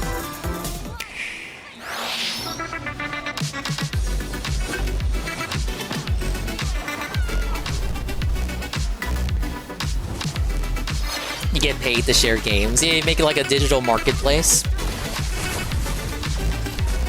That stuff like that could be a thing, because for your family memberships can be whoever has your friend code or whatever. Like you can have your pals in your family membership. It doesn't have to be your actual family members.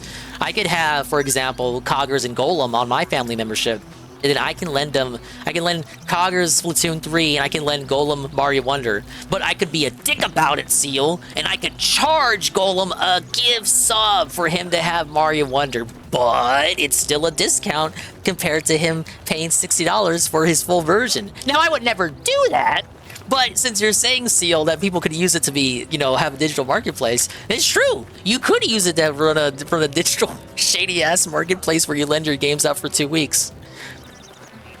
Redbox doesn't exist anymore.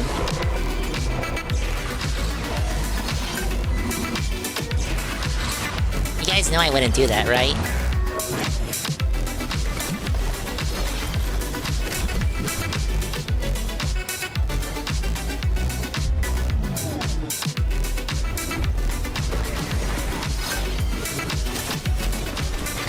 I don't even know what these games are, Mike.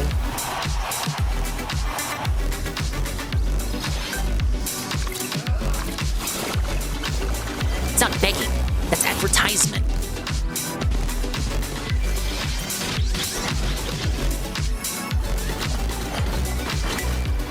Man, Fantasy Life has been delayed I don't know how many times now. And it's running at such a low FPS. I don't know what's going on with that game. For like a half a second, I thought this was Fire Emblem. An HD remaster of Saga No, it's a Frontier Goon 2 game! is venturing onto Nintendo Switch. Meet Gustav, the Royal Heir, and Will, the Explorer.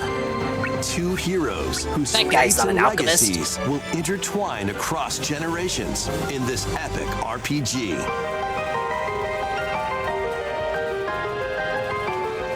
Experience the At least it's original not story, HD 2D. along with brand new events that expand the vibrant world of Sondale. Plus, team up with more characters in battle. And transfer stats to allies through the parameter inheritance system. Yeah, After Ivan. finishing the main Whoa, story, you Ivan. can test your mettle and might against even more powerful bosses. Looks okay. What histories will you uncover through the ages? Saga Frontier 2 Remastered launches on Nintendo Switch later today. Oh shit, wait, this is out? Tell Monumental Goon! adventures Goon already await. knows. Embark on peaceful journeys across this series of beautiful puzzle games. Wander through isometric worlds filled with stunning landscapes to manipulate, Classic. Never optical played it. illusions to discover, and mystifying secrets to unfold. In Monument Valley, lead the silent Princess Ida in her quest for forgiveness while outsmarting the enigmatic crow people. A different journey awaits in Monument Valley 2. Guide Ro in her adventure through motherhood as she and her child unlock the secrets of the sacred geometry. Both games contain I've heard all about their this one additional before, but, chapters, never played it. add-ons, Literally and classic, never played DLC. it.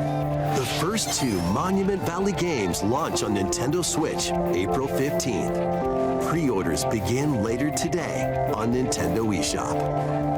And help Noor on her journey to restore the world's light in Monument Valley 3, setting sail on Nintendo Switch this summer.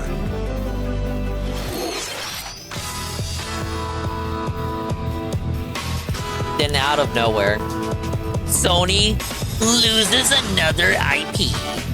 A brand new entry in the Everybody's Golf series is driving onto Nintendo Bro, they're Switch. calling it Hot Shots on purpose. That's wild. Aim, time your button press just right, and take your shot. Nice shot. These ladies looking kind of Perform weird though. backspins, Kind of like a side spins, half chibi, but and not. other special shots. In the They got a single-player non-committal challenge chibi mode, art style. Compete in tournaments and face off against a range of rivals to become the ultimate golfer. In Wacky Golf, your shots could get pulled into holes, or obstacles might fall. It's golf that's not quite par for the course. Get it? Up to 4 Par golfers for can the hit cars. the fairway together locally or in online play. So just relax and get ready to tee off. Everybody's Golf Hot Shots lands on Nintendo Switch this year.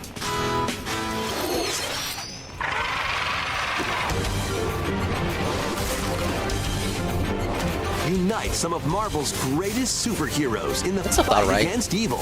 Might be of Shredder's Pair up Revenge. 2 heroes from the roster of 15, including the likes of the spectacular Spider-Man and the ferocious Wolverine, to take on the challenge. From close quarters combatants to aerial Hello, aces, Kraken, you welcome can in. mix and match a variety of heroes for an amazing array of possibilities. And swap between your team of 2 at any time. This is the game you play with Take advantage Blooper of and a your drunk team's Ann. strengths to overwhelm your foes. Right, Drake. Plus, up to 4 players can assemble for local or online co-op play. Is it the same devs as Shredder's Revenge? I don't know who developed that game. The Marvel universe begins when Marvel Cosmic Loving X Invasion Definitive. Me too, me launches too. on the Nintendo Switch system. I'm not far this into it though. holiday. But I love Xenoblade. That was I'm Marvel easy to Cosmic impress. Invasion, where you'll battle as a tag team of Oh different yeah, Power superheroes. Rangers 1 too. Next is our last game announcement. Please take a look. Just going through all those 90s IPs. Remember?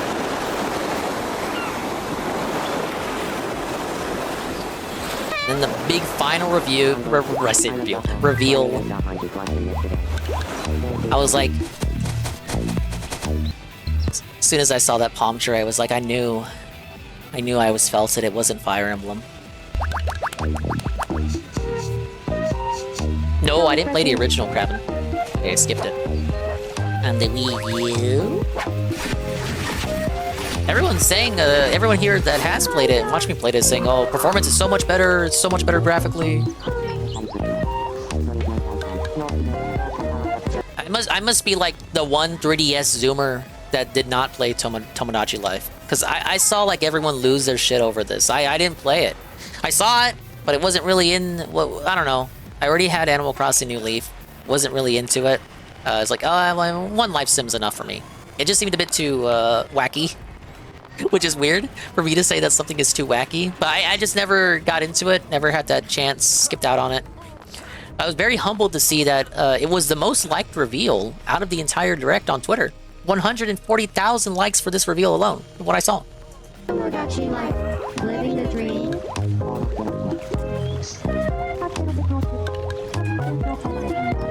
2026 though. What? But it looks like it's already done. Was the only reveal? No, Rhythm Heaven was new. Did you want to talk? Rhythm Heaven is first party. Glad that was only a dream. Now, I'm not gonna lie. Right here, I thought this bit was gonna be like a gay marriage reveal because a lot of people got upset for the last game didn't let you gay marry your characters. You know, because people use the game as a shipping simulator for their weird little headcanon couples and pairings, but you couldn't pair dudes with dudes and ladies with ladies. So the Grum's grifter within me was thinking, oh my god, they're gonna acknowledge the controversy and confirm gay marriage. Wah! And no, it was just a joke. Yeah, Nintendo apologized.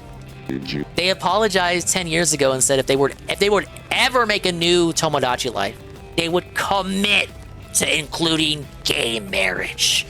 Want to talk? To appeal to all players.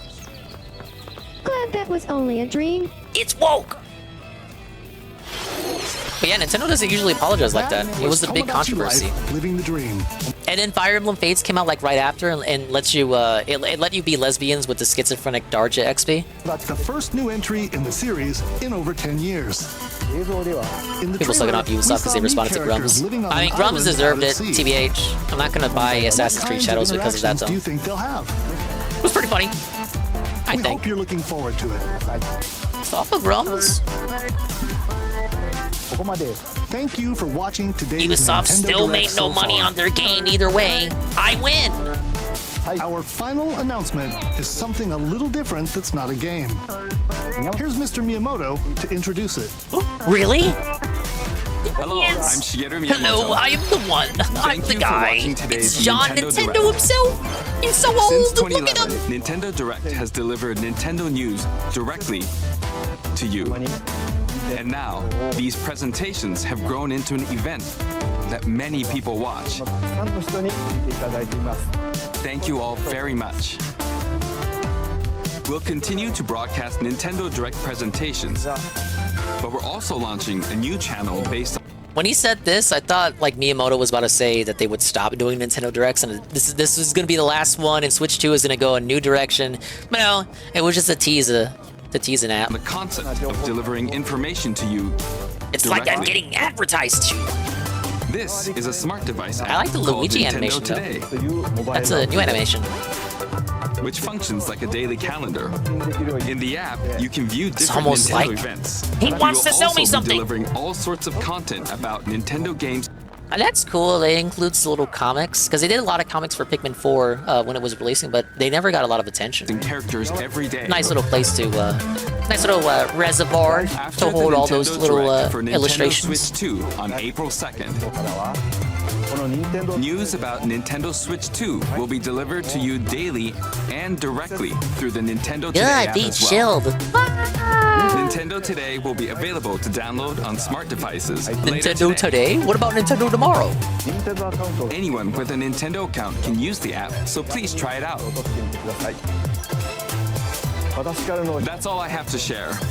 I hope you enjoy using Nintendo Today. Whenever they bring Miyamoto on, it's always to shill some crazy shit, like a theme park or a movie or an That's all app. for today's Nintendo Direct. Hello, I'm the one. I will not be Thank you talking for about watching. games. I will be talking about everything but games, even though you know me specifically for games.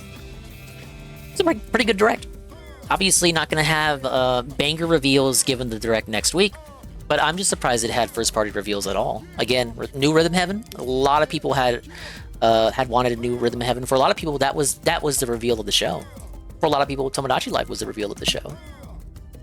So a lot of people got what they wanted. I want to try out Rhythm Heaven and just the aesthetic of the Mii's in general. The Mii's aren't my thing. You know, I like RPGs, but I never picked up Miitopia. I like life sims, sorta. You know, I'm okay with Animal Crossing. Like, I'm not in love with the genre, but like I like them well enough that I'll play Animal Crossing. But I didn't pick up Tomodachi Life on 3DS, so I don't know if I'll pick up the new Tomodachi Life. But I feel like I want to give Rhythm Heaven a shot because I do like WarioWare, and those are by the same dev. Now these dorks aren't live yet, are they? Oh man, Arlo is firing so many videos right now. He's spamming videos. Okay, well we will not do Arlo. No Arlo. I know Nobody wants Arlo on Tonight of All Nights. We'll leave Arlo for a different time. He's got like 4 videos out. 4! You know, I don't even sub to DSP Reacts.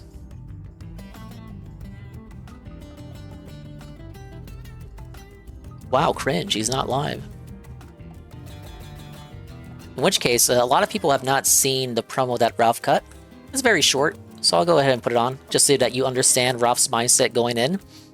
If you've been watching the Dingus streams this week, you will know that Ralph stated there is a truce between him and the Kino Casino. That truce is no more. Hello, Expand Dog. How you doing, dude?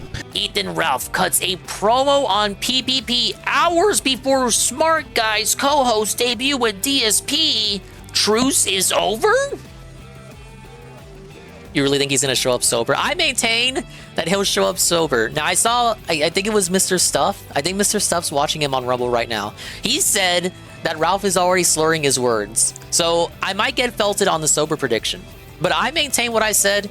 Ralph has no reason to go after Phil. Ralph doesn't have anything personal against Phil as of right now. It does not behoove him to go on the show and immediately drop slurs.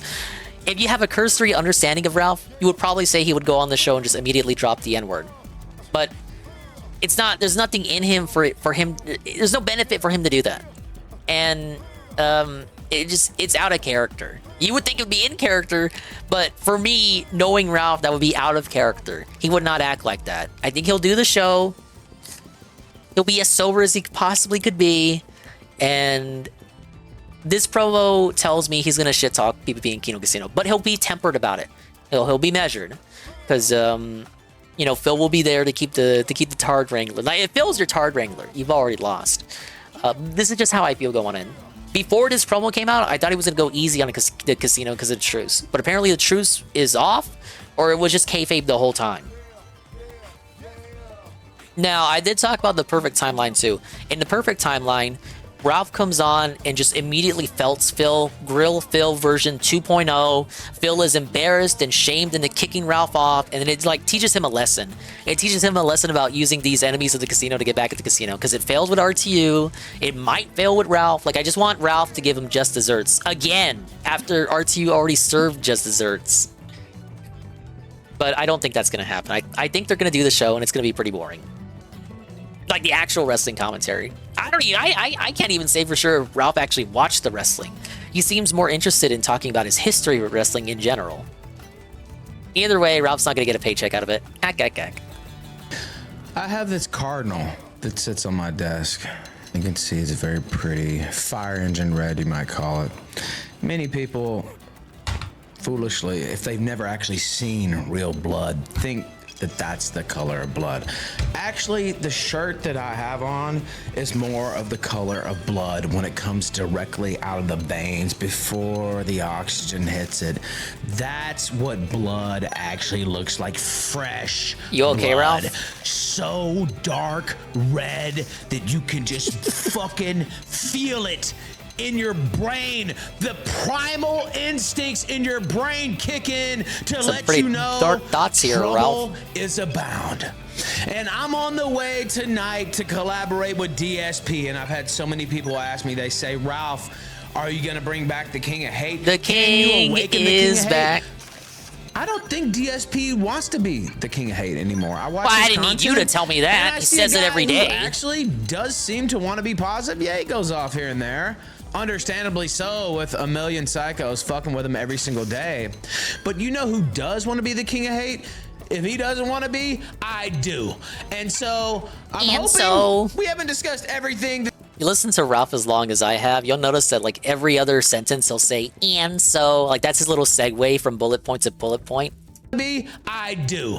And so I'm hoping we haven't discussed everything that's going to go on tonight. It's Ralph's right and correct. Somewhat free reign. You know? Of course, we'll be on some platforms that Yeah, okay, so Ralph says he hopes to have free reign here. He gives me somewhat free reign. Of course, we'll be on some platforms that aren't Rumble, obviously. See, Ralph will behave. Somewhat free reign to speak my mind about your a truth, certain brother. fat fuck who used to co-host this show. And he used to, it was only for the Grill Phil segment. Now, first off, PPP needs to stop. I mean, grilling is better than deep frying for sure. The 18 Very buckets funny. of KFC deep fry that you usually eat. Grilling's better than that. But I'm thinking you should probably step up to salads. And I'm ready to draw some blood. There you go, Ralph. You stuck the you, landing on that fat punchline. Fuck. You are always a loser. What happened to You're the a truce? cheap What happened to the imitation truce, of brother? me. You could never do what I do. You pose to like wrestling simply to be the fat fucking mark that you are. I mean, Triple P does like wrestling, though. You can't be me. You didn't You'll LARP about never that. be me. I could die of a drug overdose tomorrow, and my catalog would stand up against anybody in internet fucking history. You would be an afterthought. So I'm looking forward to talking to DSP Jim tonight. talks about I've been Phil on looking forward Saturday. to it for a long time. Only if he's paid. I salute him. I'm tired of That's fucking my with prediction. these Only if petty he's people. only if he's You know, paid. Godwinson talks about the antediluvian kings. This is truly one of them that I'm linking up with tonight. I consider myself one of them as well. I don't consider some fat 800-pound motherfucker who can't even fucking walk to be worth a shit. He's a poser, a freak, and a fraud, and he needs to be put out. Thank you, Golem, for the Xanter. We have an Anlete essay. Dingus, all I gotta say is you better be ready to disavow stuff if he comes even with a fraction of the hate energy, because you know how he gets when he's ready to use someone to hate on another one. I still maintain that he'll be on his best behavior, but I'll be ready to disavow. I have a little something prepared. I'm not gonna overhype it. It's something on the level of what Phil would prepare for his smart guys. To pasture and anybody you know, else just below so him, any I mods see, that you look in, know, any your interns BSs and all understand these that people I'm not talking. Ralph They're saying no longer gonna any get my potential attention slurs. because they're not on my level, and it's time to draw some blood. It's time to draw some blood, bitch. It's time to draw blood. Oh my god, we got 9 minutes until they start talking. DSP goes live in 8 minutes. Oh my god. I can't wait, guys. They're gonna talk about wrestling. Are you excited? Do you think Ralph even watched the show? Like, come on. Did Ralph even watch it? Did Ralph even watch the wrestling? Ann saw the Super Robot Wars stuff. He wasn't impressed. He's a fake fan.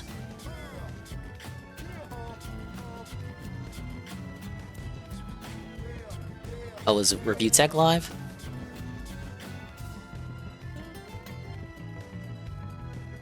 Want to torture ourselves? No, it's not true that I sleep on a hideaway. I sleep on a queen bed. That was an interesting little piece of info that was put out there. So, that'll be over the summer investment. No, it's not even fat guy problems. JT&T, thank you for gifting 10 memberships. Appreciate you. It's, you know what happened? Putting us at 32 new members this evening. Thank you so much. Is even where I don't sleep because it's a cheap memory foam mattress. It Jostler, thank you. Thank you for being a cheap ass and thank you for sending that too. I'll check in a second. Like it's no longer within the ashes gifting a membership. Thank you. Putting us now what at 30. Oh, division awards. We're almost there already, man. And I just started. This night's gonna be an interesting evening. Like I feel like because it's been like now it just feels like it's a prison mattress now. Like even on the side that I don't lay on that gets no use, like it's just like it's like it's like that foam you get with packages sometimes. Like it's just they can't join me yet. It's a shit mattress. Melted. It's a cheap mattress. Oh no, we're at this point I'm just shooting the shit and we're just waiting for Phil to start Smart Guys because that's what everyone's here for anyway. If it ends... That's how desperate we are. We're restreaming Review Tech. So... No, he won't be sloshed. No. He'll be a little slurred, but he'll be sober. Just enough. Dr. Sanchez. Not coping, guys. Thank you for being a You're 10 the one member coping. for 10 months, man. Appreciate you. God. Solid Crusader is back. Not smelling my chair, but I love you. Chat. Easily best graphics on PS5 Pro by Ubisoft. That extra time somehow paid it off well, emo. Almost 20% done, and somehow it's better than PS4 Go Tsuhima. Hey, Saru. Wanted to chill and stream FF4, but my internet is all fucked. Oh, that's sad. What happened? Hey, man. You can chill here with me. Sale if I'm ever gonna pick it up. There's we're other watching. Games.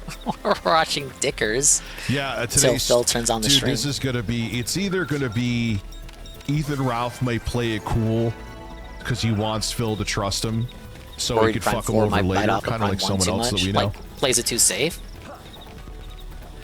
And I was gonna. That's what I feel like it's it doing. Maybe after. If this I is could be proven wrong by I'm another trailer. only gonna tune in for like 20 minutes, and then we'll see. Review Tech is always. He's already lining up the rage quit. That Ethan Ralph, like, they were talking so much shit about each other, and now you're gonna try to have them like, how dumb are you, Phil? But this is why we're fell obsessed for the with you. work, Dickers. It was always kayfabe. I do sleep on a bunk bed with Jay, an intro guy. We spoon each other too, and then we do the human centipede. Oh my God. So Solid Crusader, thank you. Dr. Sanchez, I'm not sniffing this chair. Rest in peace, this chair. This is the last day I'm using it. Within the asses, that's her. Why is he like this? Why is he like this? Thank you for gifting him. Already put us at 33. We're almost at the goal. And that, if you become a member, it's not just like a symbolic thing. It gives you access to the members-only Discord and access to members-only streams. Are you going to delete it like again because weird shit's in it? Me suffering and playing World of Warcraft, motherfucker. You could thank Rob Update, you just finished his stream hollering once again, hyping up the audience for the Cloud of the Century. Two kings of Hey going live, cocksucker! Yes, I am still going to play more. I thought Rob was going to be live from his end. Is he only going to be live with Phil? Philip Paul Burnell and him being a man, it kind of. I thought Rob would have been live on his end, getting his own donos. He's going to do it completely for free. Was this a stipulation from Phil? Hasn't Ethan Ralph been? Didn't he go to jail for like sexual assault or something like that? I mean, the guy's on the run in fucking Mexico. He tried and failed to punch a cop. That's what happened. Not paying child support or something else. Ooh, Noctaloon. He's on I the discovered sex a whole offenders region. Registry, excuse me. I mean, he's a sex pest, convicted revenge pornographer. What's up, one? You could say racist and sexist too, gay and transphobic, but that shit doesn't affect me. It's just easier to say convicted revenge pornographer. Other people would say racist, sexist, and transphobic. And then Phil has the audacity to say, "I want it to be drama-free." He's also a shit I'm a drama-free guy. I don't. All that shit doesn't matter. On, Phil. Just know that he's a shit eater. And he's weird. Rob8420 donated $5 through Super Chat. Yeah, it supposedly plays every Sega console ever made. FPGA, haha. You should have him on again. You had some good interviews. Rob should be with more Smoke's Game racist, Room. sexist, and transphobic. I enjoy talking to him. He's fun to talk to. So yeah. Thank you, Babugoomba, the Restream streak. That would be a fun live stream. The Raffle Mill and the Gouda Mill to dominate tonight, Mr. Dinger. Hopefully they provide a good show. I'll switch the screen. It's gonna be the Gout and the guy. Start anyway. Pigroach and Piggertits. Talk about this in the meantime. 33 fucking members already. Thank you guys. A shit eater and a scat lover. A match made in heaven. I got into NVIDIA GeForce Now. I paid for the top tier, and I've been playing it on the Moto Stylus 5G. And holy fuck! And I got a tall glass of tea ready for this show. I don't feel like I'm playing cloud gaming. It kind of ties into what Emery was saying before about the gaming crash. It's just there's just so many ways to play that. What's the point of consoles? His feud with Ricada started over Ricada making fun of him for shitting. And then you really think about it too. These smaller, like I'm hearing Atomfall is pretty good. It's a smaller experience. Phil didn't like it. You don't need to have. Oh yeah, it's butter. I'm on Wi-Fi 7. Well, this phone actually isn't Wi-Fi 7. I think it only has Wi-Fi 6. But you wouldn't fucking know. Debit Adams, being a member, that means you renewed your membership 2 months. I love seeing that. It's Smart Guy's way to go, Phil. Nah, just a sweet tea. Did you fuck up the title? Oh, God. Listen. Of course he's banned on YouTube. So wait, it's Phil. That's a good point. Oh my god, this man has an ass. That's why Philip Riddell is a man. Here we go. It could just be that Maybe. YouTube just won't even give a shit about it. Or maybe that Ralph's Found only the Ralph's hype is channel is unreal. banned, not Ralph the person. Like how Destiny does it. Phil, you can't get Destiny's out of your banned, own but he can fucking appear on way, other dude. people's Okay. streams. Do I need to read sometimes when they do The Keemstar kind of juking. The channel's banned. No, the Now person's he banned, comes but not on, the channel or and he's whatever. like, well, guys, no Or more Ethan Ralph likely, they tonight. don't He give a actually shit. collapsed on the floor. JD Hey, Malcolm. Gamers, thank you for Yeah, I'm gonna try to do the same becoming a thing. member. See how many missions I can finish. I'll see you. Or just do some when exploring. I play Smart World of fucking Warcraft. guys. Dude, that When was Phil so gets on the funny when you cam, were- I'll what did you show say off about his stream the little thing I put about together. him being, and he was like, "Oh, it's not my fault. There's something wrong with my computer." I was like, I heard, and he was like, Hello, "Review Vikes. Dropbox USA with the $2." And then he got pissed off at you. You made him so off kilter. It was great. Birdman, also thank you for being a cheap ass, my I'm torn friend. about watching this tonight. I can't boycott it. I boycotted the Steve interview, and I ate so much crow for it. So very impressed with GeForce now. Very, very, very. This is going to be impressed, filled actually. with happenings, I'm sure.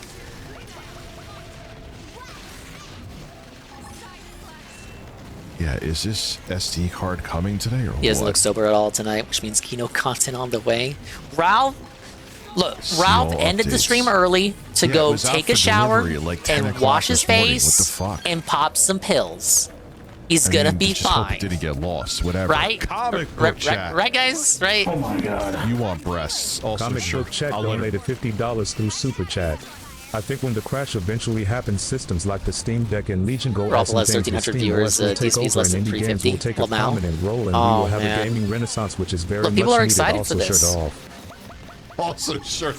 People assume Sexy Ralph's is Coco gonna told go me to on take there the and shirt already off. be at Nah, 200%. You'd be surprised, man. It's I've gotten gotta- packages you gotta at like wait. 4 It's in gonna the rev fucking up. morning It'll be from like Steve. Amazon. Who knows?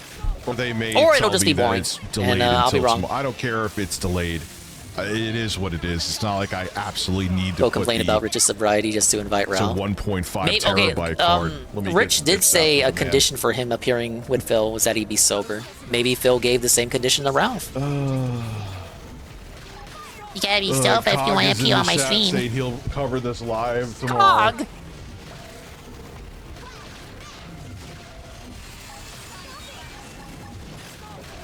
Imagine, And if you look right imagine under, being Cog look and what trying stream to is right swoosh under. into Richard's DMs. Mine. 2 minutes late. Phil, where we at? What are we doing? Philip, you're late. Woo! But we make fun of Kino Casino for being late. We make fun of Kino Casino for being late. Fucking Jocelyn, Lard and you Tard know are late what, all the though? time, according to this guy. I think Oh, I this may need guy's someone to this guy's a actually- Iron Dead paragon of being on Sakai time. gifting him. How are we at 36? Holy fuck. Did I miss Supersonic Star? Thank you. JD Gamers, thank you for gifting and becoming members. Mediker stream tomorrow. I'm sure he'll cover this. Mediker stream Saturday, unless that guy lives in Europe. Oh god, this is great. Thank you. 36 But hello, members. Ikamui. Appreciate I promise all I will of you. turn Rich off PPP's as soon as HRT, Phil thank turns you for on. being a cheap ass, and of course, and we'll have to discuss what Mediker says too. I don't think God Mediker will damn, talk thank about you it guys. unless someone pays I him money to appreciate talk you about being it. here. Because I that's know how I it worked the started last time he later. brought up Phil. I was like, man, I got to get this tattoo idea together. And I'll admit, I got into playing Trey Pang on GeForce now. I'm just going to be honest with you. Well, maybe Ralph's involvement with Force Mediker's hand. Nope. I don't think it'll get a big segment, though. I always have my partner Twitch channel as a backup. Okay. I would do Kick, but the thing is, to get I can't stream to both. Why not? Oh, You it know? would be Toss. Dude, Review Tech on Kick? It feels like he should already be on Kick. Was watching Kino Casino last night. Shout out to G McFly in the chat, and and watched Ethan Ralph completely out of his mind talking to Pod Awful. That was disturbing. And someone said here, so PPP, thank yeah, you for if you missed the casino or the Dingus stream last night, Ralph talked about licking unwashed anus for like an hour with Pod Awful. I love you. It doesn't It's gross and disgusting. You donate 99 cents. The absolute state of whatever. it all. I appreciate everyone. Probably because the most that's beyond how a the stream pale should thing work. Ralph has ever said. You don't sit there and convert the currency in real time because you want to know how much you actually were donated. That's what people who are shitty do. Wonder who I'm referring to. Robust urban garlic flavor. What if Derek is the new co-host? It's Derek. I don't know Rich, if he it's has any fucking Mersh and convictions, so Beardson. there's that. Do you even pay attention to the guy you're obsessed with, Rich? It's Mersh and Pretty Beardson. Little Girls folder, which is gross, but he's not on any sex offenders list like Ralph is. Oh my God. Gathering Hall Live donated $5 through Super Chat. Just stopped edibles. Gotta ask. Did you have withdrawals? NYC Batista, thank you for being a cheap surprised ass. me. Wasn't expecting it, I guess. DSP is a clown. Yes, he is a clown. This is intro guy's ass. NYC Batista, don't know if you heard me. Thank you for being a cheap ass. Dude, I kind of missed it for like 2.5 to 3 days, and then I was over it. It was actually The music for this shockingly area. easy to just stop them cold turkey. Little jungle flutes and everything. Some African tribal drum music. Gathering Hall, that's intro guy's new fart. What is going on? Dickers, that's right in my fucking ear, man. Are they live? Oh, they're live. He's live. All right, go away, Dickers. This is gonna be a disaster. Oh, Phil, remember he was bitching. Phil, you're late, Phil. Where's the music, brother? Hit time go? Where's he at? Hello?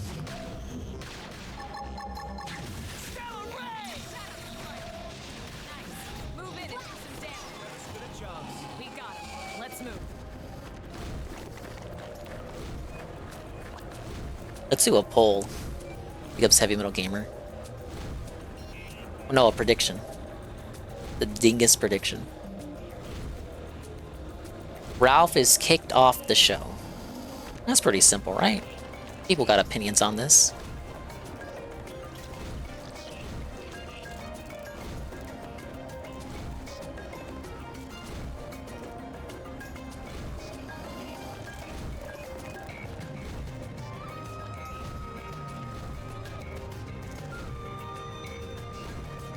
Big ups King Triple D Ook. Where's the film music at? I know you hate royalty music, but you can play your own music, Phil, right? My music money!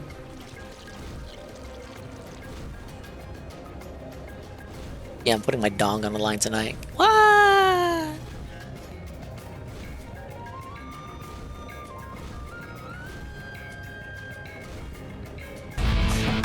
There it is.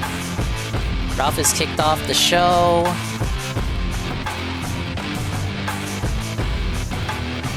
Got 1 for yes, 2 for no.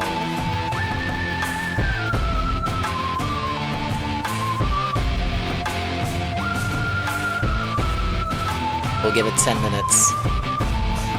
I will make it full screen in a second. Vote in the prediction! Vote in the prediction! Why are there 2 Phils on the bell? Did you not get a picture for Ralph? No picture for Ralph. All right, hold on 1 second, everyone.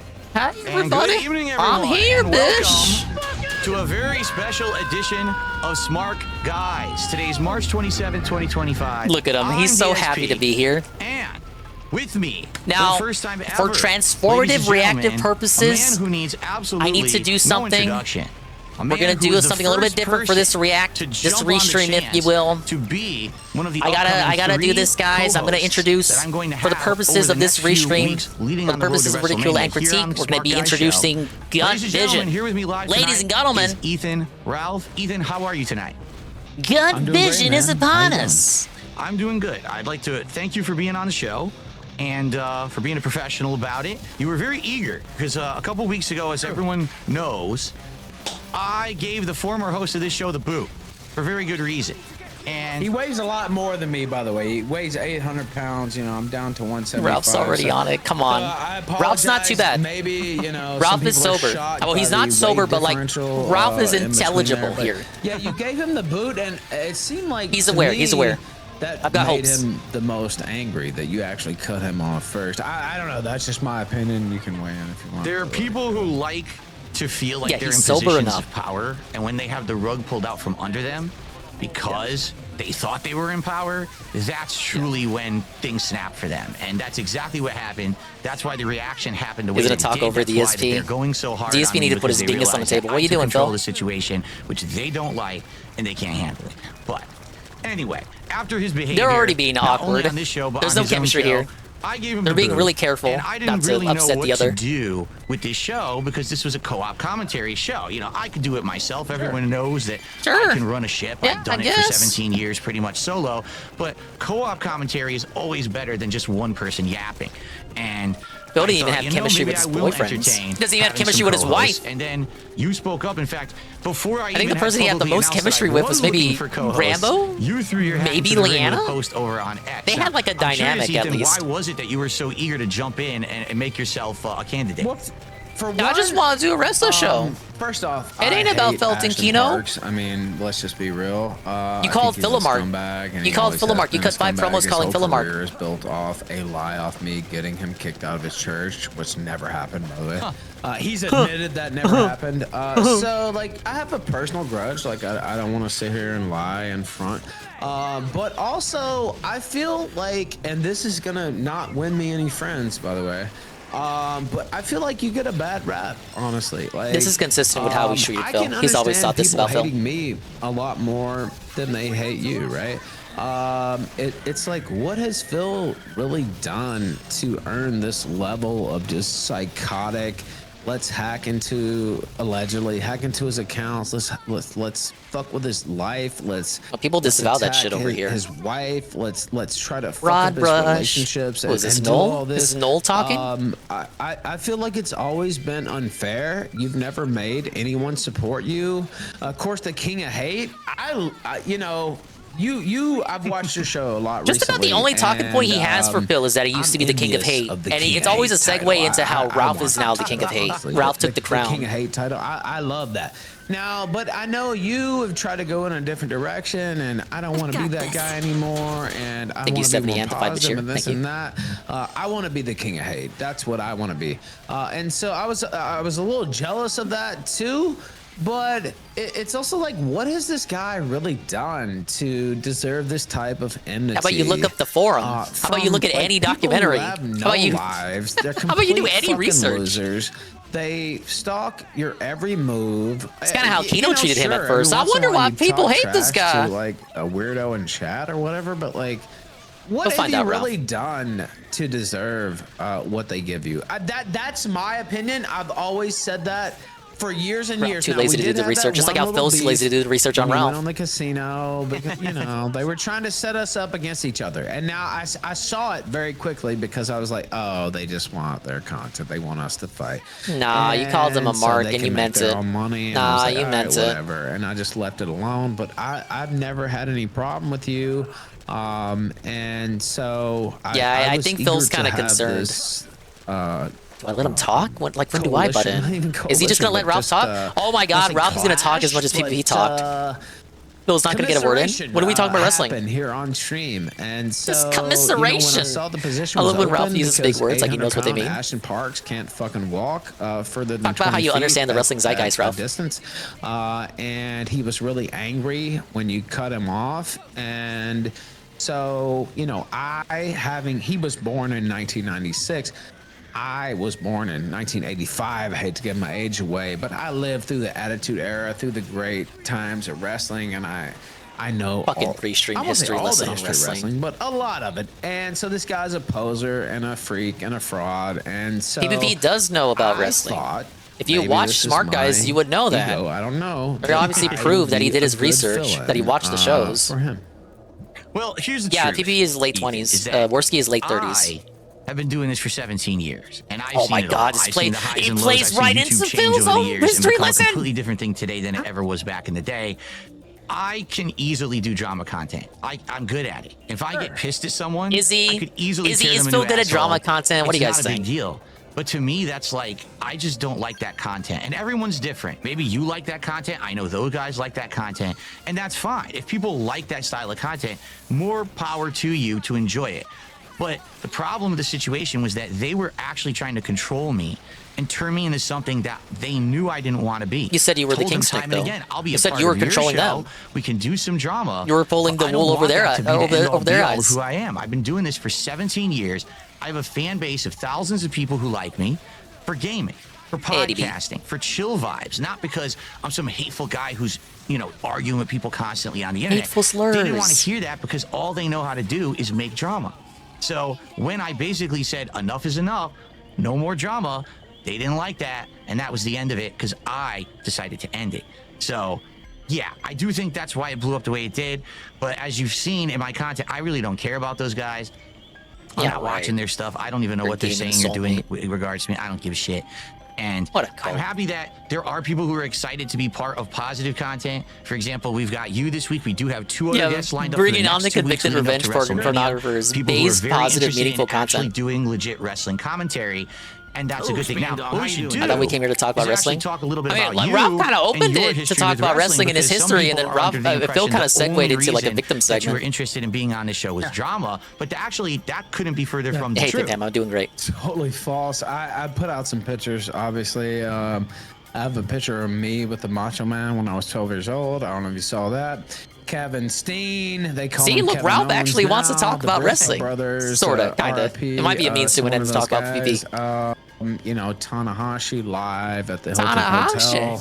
Hotel, which is pretty famous there on the Avenue of Americas. WrestleCon 2019. I went to WrestleMania 35.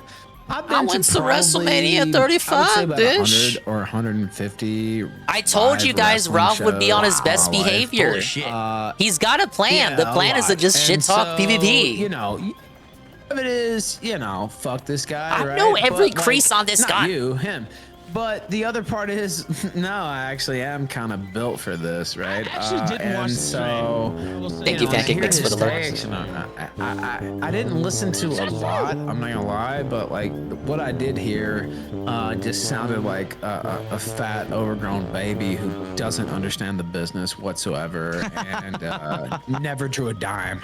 To use a term from Mike Graham, who maybe some of the old heads will understand here in the chat. The Gunt Whisperer. And so it's not like he's hard to understand. I think I'm perfectly fit for that. Shout out to Jade Rasmussen as well. I've seen him in your chat. So I thought I would be a good fill-in, and again, who knows? Thank you, Peaches. Next week's guy, or the week after, more or whatever. Like, I won't hold it against you or anything. Homeboy said, "Shout out The whole Jade." idea for the show that I had was that it was going to be going from the Royal Rumble, well, actually, to the relaunch of Raw, which happened back in January on Netflix, through WrestleMania, and I really wanted to see me coming back to pro wrestling after being away from it for so long. And you think he has some master plan to fuck with Phil. It's not to fuck with Phil. PvP's plan was to fuck with Phil. When you're not talking about something for a long Ralph's time, plan is to those fuck people with tend to move PvP. on and probably went to watch other people who were doing wrestling podcasts and stuff. But it was an experiment. It was always going to be an experiment through WrestleMania to I'll see eat how my it goes. fucking So hat what if I'd he like to explodes do on is Phil. give you and the next 2 hosts on a shot. Let's see how it goes. Let's see who clicks, who doesn't. And if I decide to extend the show and we say, hey, you know what, vote in the prediction if it's still up, if you want to prove me wrong. Then I'll talk to all of you guys about maybe coming back. It might actually be a rotating group as well. Second host is merged, third host is but we have a Beardson. rotating group of co-hosts who come on from time to time for interesting events and things. I think that could be good too, depending on how it goes. I don't think he's adverse to fucking with just Phil, so there's essentially. no- I'll agree with that. no It's not his misconceptions. priority, though. And I give you all props for I kinda want a clip shout out to Jade Rasmussen. here. And I was born in Memphis, Tennessee. Lived across the bridge in West Memphis, Arkansas. that For those Memphis. who don't know, the territory system, we could get deep into wrestling if we want. Way back in the day. But basically, Dude, Ralph the is last trying to talk territory about system, wrestling, the though. last territory that stood was Memphis, Tennessee. Phil's the And one so that's where making I'm it about from. drama and how we got Jerry here. Waller, Jeff Jarrett, Jerry Jarrett, Bill Dundee, all these people. That's where I'm from. So Ralph's low energy right now, says UNF. Deep history with wrestling. Well, yeah, it's like he was saying. He just wants to do a wrestling show. Okay, so to make it clear how the show's going to work for everyone, because the chats are going crazy. It's this simple. All right, we are going to be doing wrestling commentary. I'm not going to let people derail the show because tonight, of course, people are going to be trying to derail the show. Yes, obviously, they're just tossing free streams at each other. They're talking at each other. Super chats. They're giving each other a free stream. They're not allowed to communicate directly. Or you could tip on either service is available. And I'm going to be reading out contributions. All right, Ralph, talk about how you aren't getting paid. Pertinent, positive, and have nothing to do with trying to talk about how you aren't getting paid for this, Ralph. Happens to be that no, I understand if it's an unpaid internship. I understand if it's like a test show. I'm okay with it. The Ethan Ralph shooting gallery. I'll make you $1,000. We'll both fail PPP. He's a guest and a co-host, and we treat him with respect for giving us our time. Sweep and it up, we don't Phil. tear the guy a new butthole. That's ridiculous. All right. He's getting back at Steve with this. We're still getting back at Steve and Craig. The promotion where for every $100 that I raise on the show, we're going to do a live opening of one of these WWE Topps Chrome packs of cards, and I still have apparently a rare chase card in this box to open at some point. So is he hunting pops or something? And what we'll do, let's open up the show with some shout outs. Again, I guarantee you half these people who contributed are probably going to be nasty and negative, but I'm going to skip over them. I got thick skin. Have you seen my gut? Hyping as no, PvP, fuck right? that. Like I'm not like, no, hey, give me the subs, give me the subs. But no, you know what? yeah. If you'd like to see me on this show, it depends on what kind of Ralph we're getting. He can hype things up, but so often does he fail at it too. 50-50. Fan of wrestling from Memphis, Tennessee, who was at St. Valentine's Day Ralph can be a showman. Who was at he wouldn't be where he is if he wasn't to a degree. What was that? 96, I believe. But he just doesn't have that spark who was nowadays. At WrestleMania 35, who was at so many Nitros. Yeah, Kapathic, you got it. It's undeniable that he has heart, but it's unreliable heart. Itself, New Japan, and Madison Square Garden. The list goes on and on. Like, I don't have to fake the deal. Look at this. Ralph's giving the resume. And so it's the interview. I just want to talk about wrestling, bitch. Vote me, I guess, and give Vote Phil your me, money motherfucker. so we can open some packs. There you go. Open some All right, let's start because we got a whole bunch of shout outs to do to open the show. We start with Ice Mexican, $5 super chat. What a name. The starfish send his regards, Suffa. I don't know what that means. Yeah, you do. I'm going to have so yeah, many you I don't do. understand what the hell people are talking about tonight. Do you want to explain to you yeah, what go that ahead. means? If you know Please, what it Ralph. means, sure. I hope go it's ahead, Ralph. It means that Ashton Parks, who weighs 800 pounds and can Oh, only walk doxing Triple 20 P? feet at a time, he spread his butthole, I'll say, since we're great. on YouTube. Phil, you know about this. Don't act like you don't. New Year's 2018. Phil pretending like he doesn't know to dab on Ashton. Stream.me. Some of the new people might not know this, but he did that. I'm not sure why he did that, but because he was mad about you. He did do that, and he was drunk, and very the picture drunk. is out there. He spread his butthole, and then he got mad because I wouldn't have him as part of my show, and then he lied and said, "This is true, by the way, Phil." I'm not a little making this paraphrasing up. being done here, Ralph, but I'll let you get away with it. He said that I got him kicked out of his church because I reported him to his church for spreading his butthole on air, which I didn't do. And if you actually know where his church is, which I do. Why do you know that, Ralph? That's kind of weird. Why do you know about other people on the internet? Didn't Phil say that was weird? It's not even a real church. Like, the church Look at is Phil. not He's even giving you real the in correct first agreed, place. So, correct like, agreed, I mean, it's correct. a church, quote unquote, right? I mean, any house of worship, I guess. Phil you regrets could count asking. it as a church. Are you insinuating that PPP would lie about something, Ethan? I know, shocking. I know, shocking. All And three his people whole mentioned in career this is conversation based would on a absolutely but, lie. You know, a lot of people believe that, and it did not happen. I was so busy, like I would not even dare. I thought it was funny when he did what he did. Honestly, now it was weird. Yeah, everyone thought it was funny. I don't understand why All I right, did that. thank you to Slayer. Phil's moving on. Phil's moving on. That's it. That's it. Enough of that. For Enough of that. your Moving on. membership. We have a Lester with a $2 super chat. Two Gamergate OGs are now sharing the stage. I actually skipped Hey, Ralph's the Gamergate OG. I was on YouTube during that time, and everyone was You going better crazy not. about Gamergate, and I was like, There's just so much Ralph, bullshit don't do going it. on. I Don't just you don't do want it, to be Ralph. involved in it, and everyone kept trying to get me involved in it. I was leader literally in Gamergate. stepped back. I just want to play games, man. I didn't want to get involved in that at all. So you can call me a Gamergate OG, but I had nothing to do with that. Nichols with a $20 super chat. Whoa, careful I'm a there. big fan of Smark, guys, since the early days, and I wanted to show some support tonight. Thank you so much, Nichols. That is a very generous super chat there. Get that up on the leaderboard. We've got Chad with a $2 super chat, and he says something insulting, so I'll just ignore it. We've got Lester with another $5 super chat. Now, let's see. He says, 2 questions I have for Ralph to open the show. Number 1, what is his wrestling? all-time favorite shoe? And the other one, I don't know if we really. Oh, read the flex second that. one. Let's do the first one. Flex What that is your history. all-time favorite shoe? Flex that history, Ralph. What do you got? Well, it depends on whether you consider the Montreal Screwjob a shoot or a work. It's probably half and half, really, right? Some people, right? Some people say that was a work. I would say Bookerman from Brian Pillman would have to be up there. Also, even though I hate Vince Russo, the shoot there. I heard an alarm. Was Is that pretty awesome Ralph's? as well with Hogan. It's like the alarm you hear at an office job. But favorite shoot, I mean, it would probably have to be the Montreal Screwjob if you consider that a shoot. And also, I have to run outside just for 1 second. Oh, no problem. Oh my God, Ralph. What was Ralph, the we're second like part of fucking that question? barely 25 minutes into the show. I don't know. The late show that started late. Really want me to. He says, "Where did you get the nickname Rim It Ralph?"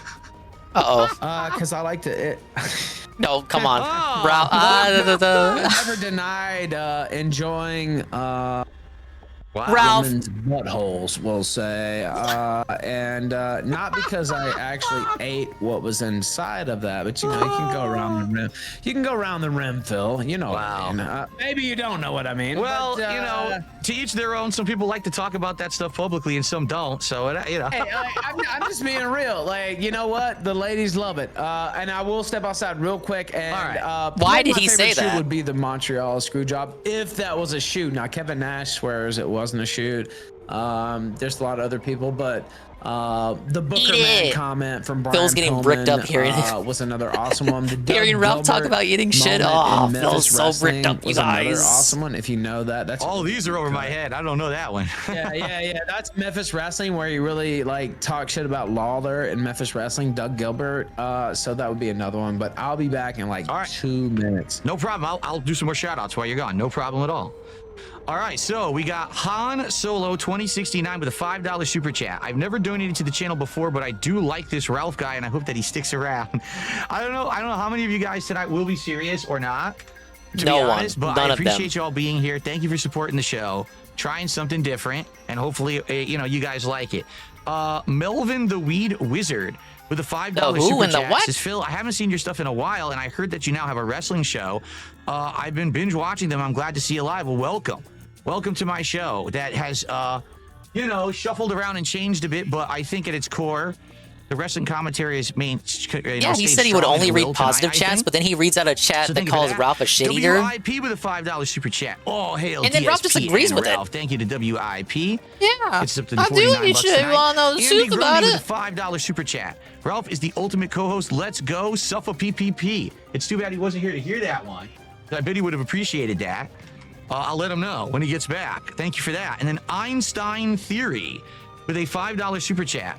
Ralph knows every card, every lore, everything you must learn. PPP's butthole will soon be familiar to you. That's absolutely disgusting. Familiar? I don't ever want anything like that to be familiar to me. In fact, I'd like to be on the actual polar opposite end of the planet at all times if I could. I don't know, guys. They're getting along so far. They're both bonding over scat. If you voted Phil kicks off Ralph, it's looking pretty dicey. We have tips to shout out as well. This is actually perfect time for me to do these shouting out. We got a $5 tip here tonight.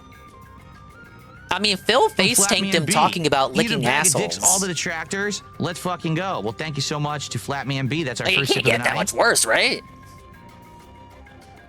The $5 tip. Now we're up to...